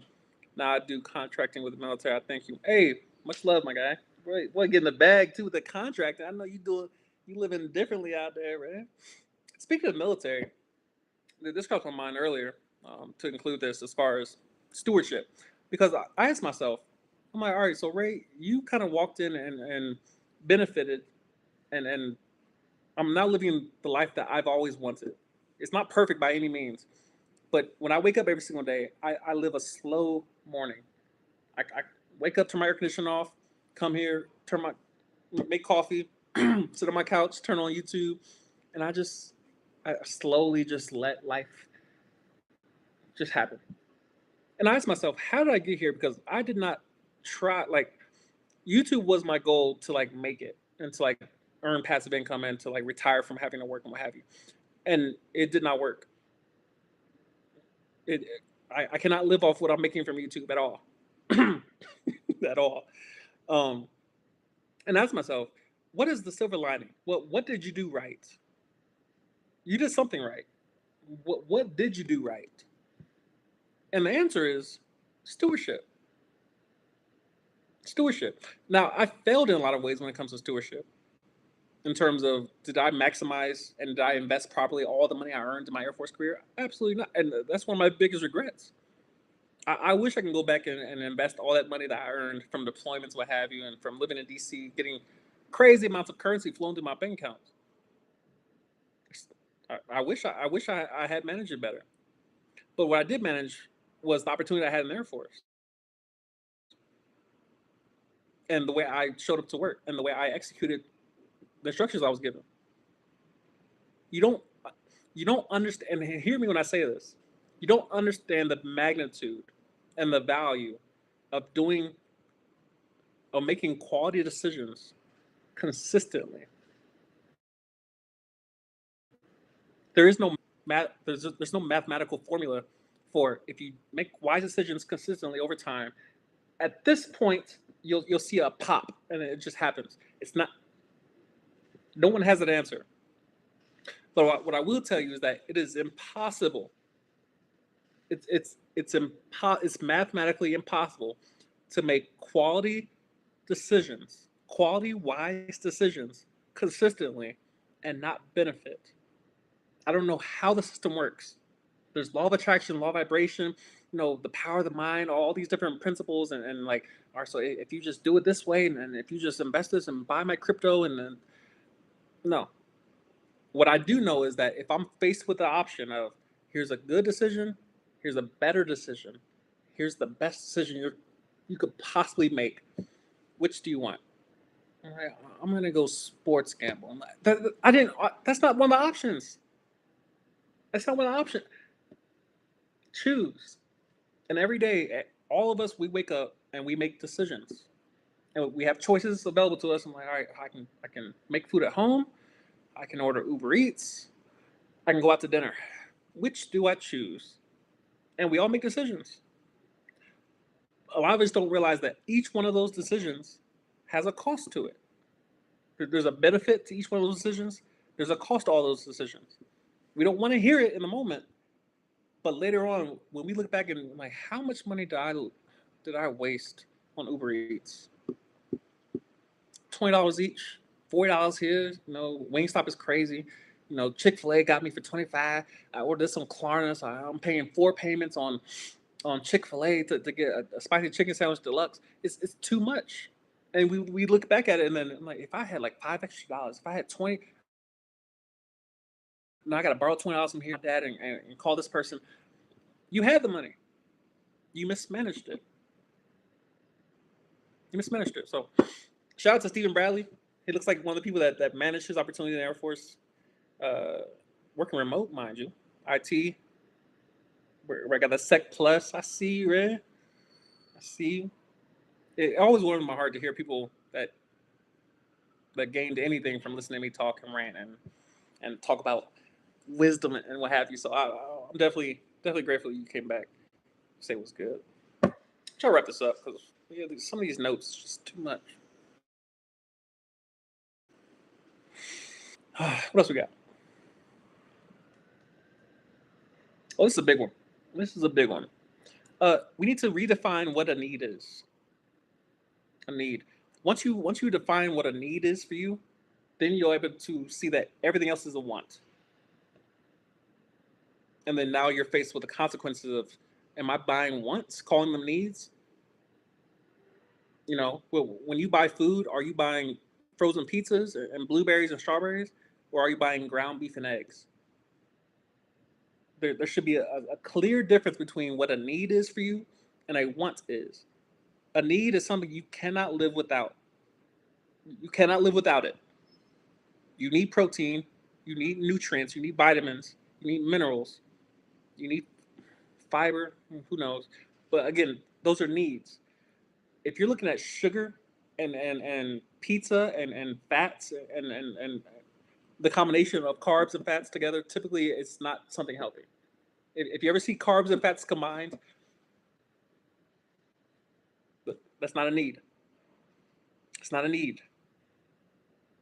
What comes together in nature? Proteins and fat. Why? Because fat is energy source itself. Carbs are energy source as well. So when you're eating both, one of them is getting stored indefinitely. You're not using both for energy. Fats and carbs aren't burned at the same time, ever. It's not true. It's not true. You're either burning carbs for energy or you're burning fat for energy. Pick one. Pick one. Ketosis is the burning of fat. The burning of carbs is just how most of the world runs, where everybody's just burning glucose and sugars and glycogen, and especially high performance athletes, you need sugar to perform well on a certain level. But when it comes to just everyday living, the average person sitting in a cubicle, you're going to have to choose one or the other if you're talking about needs and proper stewardship. Steven says, my brother, you definitely were like the second YouTuber who was also a brother that sealed the deal for me to join, bro. Hey, that's love. I was stationed in Germany my whole career. I can say you definitely gave me an idea to pursue what I was missing at the time. Thank you, brother. Hey, much love, man. We got brothers in the Air Force, man. I see you. That's what's up, man. Germany sounds dope. I haven't been there. I had a layover there on the way to Abu Dhabi. But Germany was the only place I had a beer and actually liked it. The first beer I ever liked was a German beer, so that's definitely interesting. What part of Germany were you in, man? Cedra says, been watching the channel since ABUs. Hey, tips for boot camp. Thank you for the advice and wisdom for almost 10 years. Hey, much love, man. I don't even realize how long I've been on YouTube, man. I got on YouTube, what, 2017? That's crazy. I appreciate y'all. For real, for real. That's love. So yeah, defining what a need is imperative to good stewardship. You should not be stewarding wants the same way you steward goods or needs, rather. It's imperative.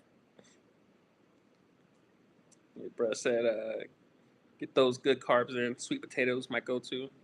Sweet potatoes slept on. I ain't gonna lie to you. My issue is sweet potatoes gotta have pecans and brown sugar and butter on them. Bless a brother. I like beetroot for the morning and ginger to give me that energy. That's tough. That's tough. What else we got, man? Moving on.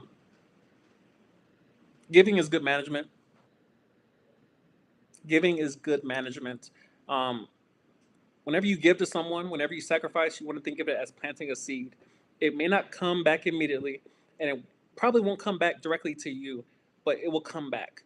That's the whole point of planting seeds, is that you don't give to a homeless person waiting for them to give back to you. That homeless person is probably never going to give back to you. But it's the principle that seed, it goes someplace and it grows. And when you need it, it comes back. Whenever I find myself low in cash, I have assets, but whenever I find myself low in cash, I always tell my, like, handful of seeds. Are you going to eat these seeds? Or are you going to sow them? Plant them. So you always want to think of, whenever you have any amount of money, part of that money is seeds. You should not be eating all the money that comes into you. All the resources that come into you are not meant to be consumed. A farmer doesn't consume everything that they produce. They got a yard full of cows. They're not eating steak every night. That's bad stewardship. Sell the milk. Hold on. Loving these comments. What else we got?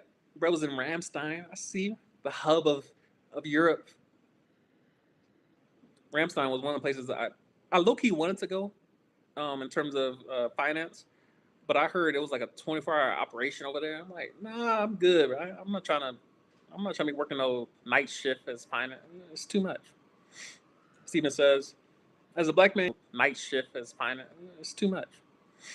Steven says, as a black man, you never want to come back after experiencing how men are treated around the world versus how you treated in the place your ancestors built. Um,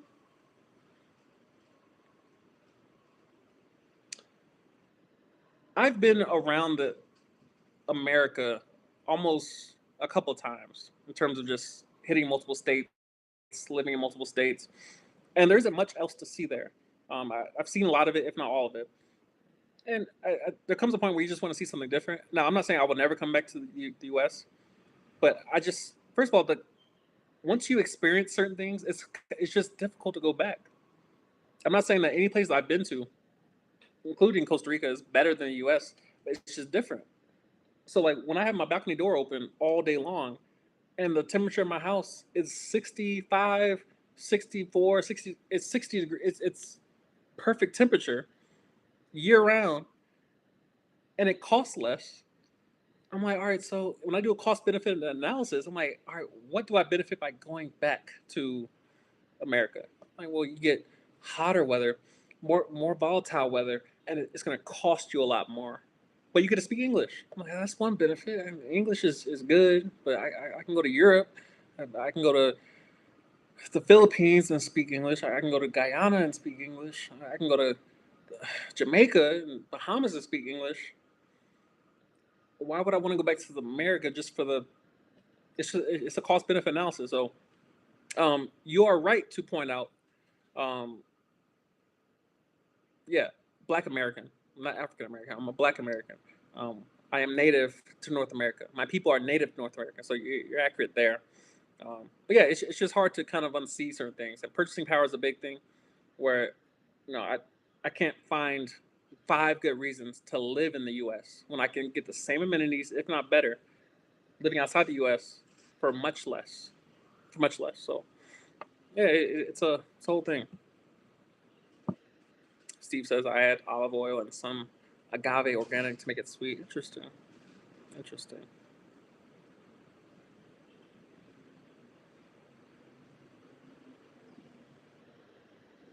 Moving on. Moving on. Try to get through the rest of this list. Isn't that much left? CJ asks, "Do you miss family though?" That's probably the biggest issue. Is friends and family. My social life has fallen off a cliff. Living just overseas in general, you can't pray for rain and complain about the mud. And I also just don't have a strong desire to go back. not only because of the cost associated with it, but just whenever I have myself like when I find myself faced with certain decisions of like, do I do this or do I do this? I ask myself, which is the better life or the bigger life? And I love my family. I love my family, but I love myself more. And that may be selfish, it probably is on some level, but there's a part of me that wants to the world, experience the world. And I love my family to death. I love my family to life.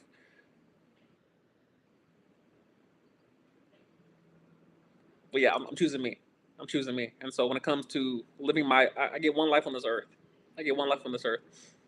I would rather die knowing I went out and explored the open world. I explored instead of and obviously it doesn't hurt to go back home and like a couple weeks here, a couple days here, but there's a cost associated with that. There's a cost. Now I will say this, and this is in line with what we're talking about, is that relationships have to be stewarded as well. And so there's a tangible, there's an actual cost to me choosing to explore the world versus going home and sharing a Thanksgiving dinner or Christmas dinner with family. There's a cost to that. There's a cost to that, and so relationships have to be stewarded as well. Anything you don't manage is lost. Anything you mismanage will be lost, and that includes people and relationships. And so I have to be aware of that as well. That every choice I make there's a cost associated with that. There are trade offs that we all have to make. And so I'm not saying that it will always be that way where I'm always. There's always so much to the world, that you can see before it just kind of gets redundant. Like Costa Rica, Panama, Guatemala, Dominican Republic, Costa Rica, they're all kind of similar. There isn't much. There isn't that much difference. You go to the United States, you go from Colorado to Arkansas to Mississippi to New York to California. They're all kind of similar. They're all unique. They're all unique, but they're all kind of similar. And so I've noticed that just with my little bit of traveling, my 10 countries under my belt, is that there aren't that many things to see. There aren't that many things to see. You can only go see attractions so much before it just kind of it's too much. Like you feel like it's diminishing returns at some point. I'm gonna come back to the comments. I want to get through the rest of this list, and then we'll finish off with the comments, and then we'll call it a day. What else we got? So we talked about giving as management. It's seed management. Think of yourself as a farmer. You don't want to eat all of your cattle. Some of your cattle can be used for milk, for pulling, plows, what have you. Obviously, we're not in the olden days, but you get the points. And then giving it just in general. Sometimes you want to plant random seeds just in case you need it later. When I see random homeless people, sometimes God plays on my heart. Hey, just give to that person. Just give to that person. Just give to that person. And it's not so much that I'm expecting something back from them, but I'm expecting something back from God because of the principle I'm following. So, what else we got? So yeah, we talked about mismanaging relationships. Apologizing to people is good management. It's pruning your pride. Think of it as a plant. Your relationships need to have certain levels of vulnerability. You need to be able to say when you are wrong. If your mind tells you you are never wrong, you're doing something wrong. You can't trust your mind if it never tells you you're wrong. So yeah, you need to learn to manage your relationships, friendships, checking on people. Sometimes it's not about them checking on you, but it's about you checking on them and seeing how they're doing and asking them how you can help them and how you can listen to them and how you can comfort and encourage them. Sometimes it's about them. Relationships need to be the exchanging of value, not the extracting of value. Not the lust is the extraction of pleasure. If you go into a sexual liaison and you're trying to give, it's the exchanging of value, the exchanging of friction, the exchanging of pleasure, not the extracting.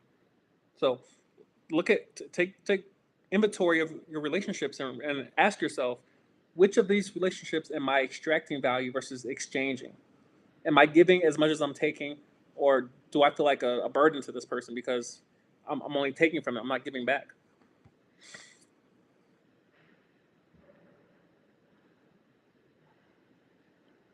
We talked about knowledge management. Um, A true sign of good management is marginal growth. You should expect growth when you manage well. That's the whole point of it. If you're managing your plants, they should be growing.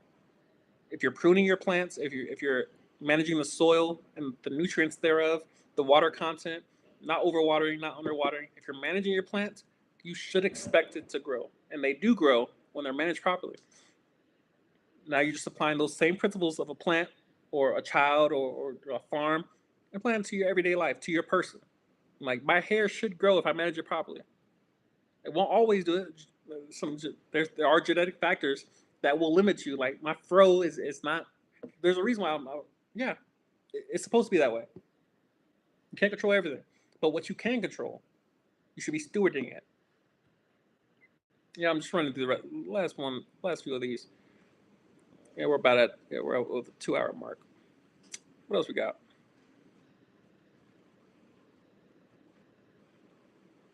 The ultimate prize for management is longevity. A perfect example would be LeBron. Um, I can't think of an athlete other than LeBron who has managed their body better. LeBron is probably the ultimate example of quality management. He's not perfect, you know, flops a lot. Big three in Miami was crazy. I'm saying he sparked on uh, all the domino effects down the line of what he did in Miami with Golden State and all these other super teams. It's unfortunate. But when it comes to the way he's managed his career, I can't think of a better example. You're talking about 23rd season and still averaging what 27, 8 and 8, 27, 5 and 5, something crazy. Quality management, not only of his own body, but of his career, his reputation. He's had some missteps. He hasn't been perfect. But when you look at someone who is overly and properly qualitatively managed his career and his body of work and his effort and his sleep and his nutrition and his plasticity of his body, you know, his flexibility, his agility, he's managed it well. He's managed it well. So as much as we worship him for all the dunks and full, nobody cares. Nobody cares. Um, but when I look to an athlete to like Tom Brady, who has managed their career the best, who has managed their body the best, usually we look at longevity as a sign that people that last the longest, they're the best stewards of what they currently have in certain moments. So we can always look to that. Anything else we got? This is important for young men. Manage yourself before you get a family. This is what I struggle with because loneliness is a real thing. And not loneliness as like, woe is me, I want people to be around me. It's loneliness as like a lot of people want relationships, both men and women.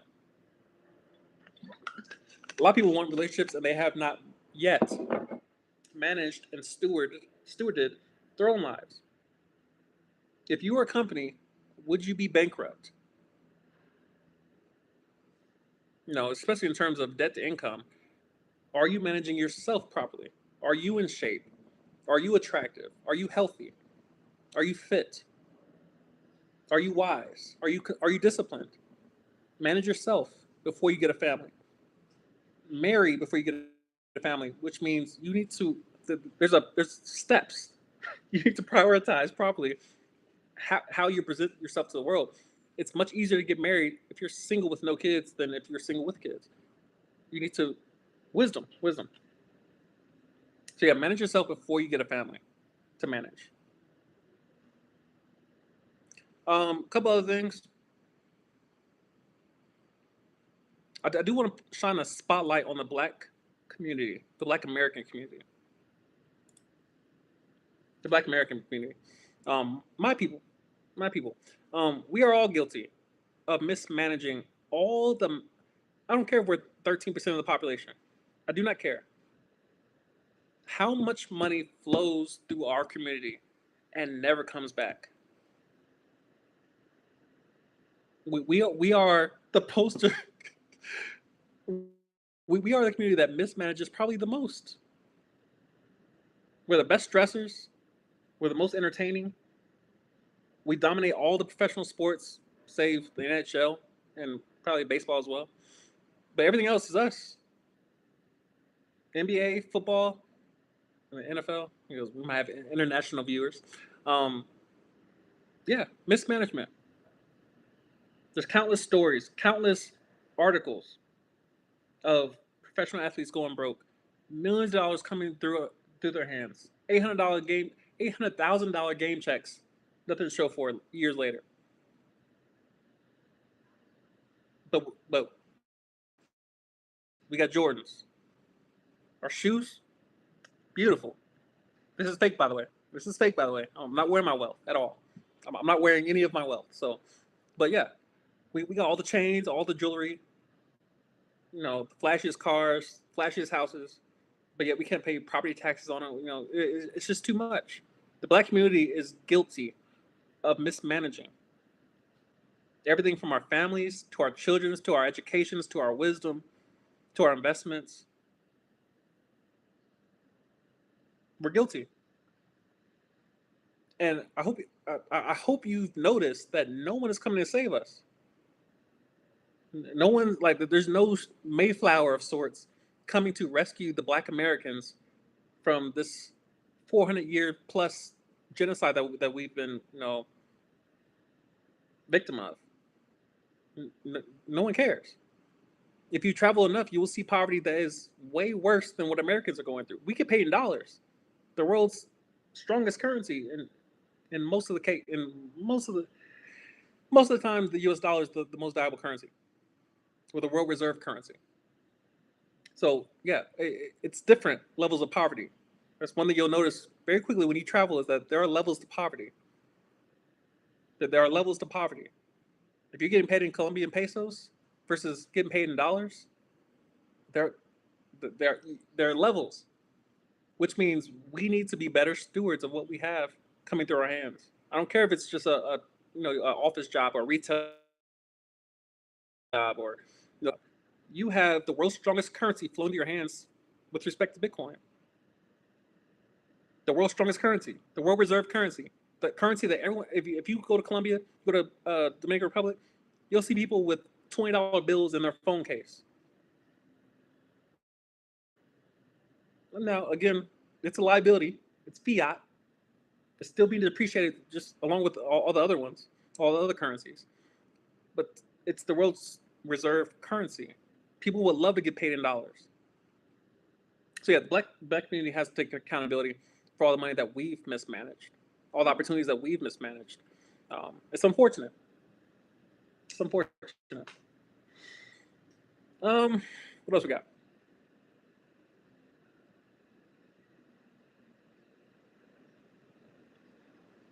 Before I talk about the last piece, the things you can't mismanage, but the things you can't manage at all, uh, addictions.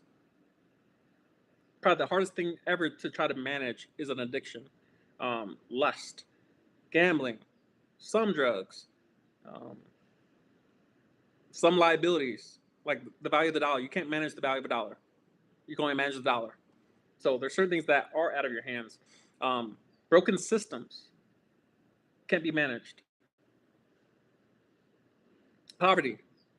If you have a poverty mindset, you can't manage that. You need to adopt a different mindset that's not poverty. So if you think the first time, as soon as I get paid, the first thing I'm doing is going on Klarna or Uber Eats or a sports betting app, you can't manage that. Your system depends on you. Like, you have to lose. You're in the wrong system. You need to change systems to get in a system that accrues as you follow the steps. Not if you follow the steps in sports gambling, you're supposed to lose. Gambling of any sort, you're supposed to lose in gambling. You're supposed to. By following the steps of gambling, you are guaranteed to lose. That's how it works. So change your systems. And lastly, you can't manage other people. You can manage yourself. You can't manage other people. Your children for a few years, but at a certain point, you can't manage them anymore. You gotta manage yourself. So take accountability for what you can manage, and be a good steward of. And then lastly, your soul. Your soul has to be managed. What you consume feeds your soul. Again, I'm the poster child. You can't consume hip hop and not contaminate your soul. You can't consume porn and it not contaminate you. We live under grace. God's grace and mercy. I'm so grateful for it personally. It covers a multitude of sins, but it's not permission to sin. And so, as all of us strive to be perfect in the eyes of God, we will never be. Our best actions are like filthy rags to God. Like you tried. Thank goodness that we're not measured on our actions. We're measured under grace and the acceptance of the gift of salvation. But just realizing you cannot mismanage your soul and expect your eternity to be enjoyable. The doors of hell are locked from the inside. The doors of hell are locked from the inside. So yeah, I just want to share that with you. That's all my notes. I wish I got them. I asked AI to put them in better order and kind of organize things a little better. Gemini, you know, did the best they could. I'm gonna look through the comments real quick. If you have any questions, drop them down low. But that's really all I want to share with you. Stephen Bradley has been overly verbose. However, we are grateful.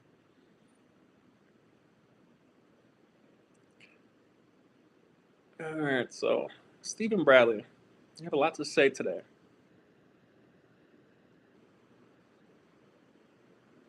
Families from Virginia, my Alabama, home state New York. A lot of people migrated early 1900s. Interesting. Not selfish. What you're supposed to be.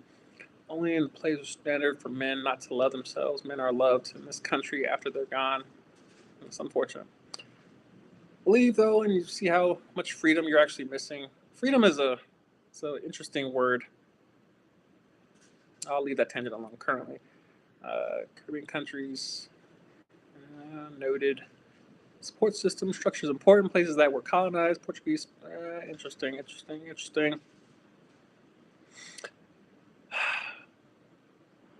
Yeah, that's the stream. Appreciate everybody that came through. I had a lot of viewers at one point or several moments. I'm grateful for everybody who came through and said it was good. The one thing I hope everybody takes from this, if you're still watching this, practice. Stewardship is it's not something that you achieve and like you arrive and that you just become this person of quality stewardship. It's a practice. It's a mindset of, all right, I only have a certain amount of money coming in. I need to maximize the value of like it may mean that you go from eating steak once a week to not eating it at all. You might switch to ground beef. You might only eat oatmeal and eggs. But you have to understand there's a cost benefit analysis that I have to constantly manage. You're the manager of your own life. And so yeah, it's a daily practice, an hourly practice of choosing. Like, do I go to a coffee shop every day and spend $7 on a coffee and $7 for the Uber there and $7 for the Uber back? That's $21 for coffee. That's $21. Or do I make coffee at home? That's $5. $5 done. $5. So choose. Crisis is not going to go away. Financial hardships, it's not going to go away. Monetary inflation, it's not going to go away. They're not going to stop printing money in the Federal Reserve. They like that button.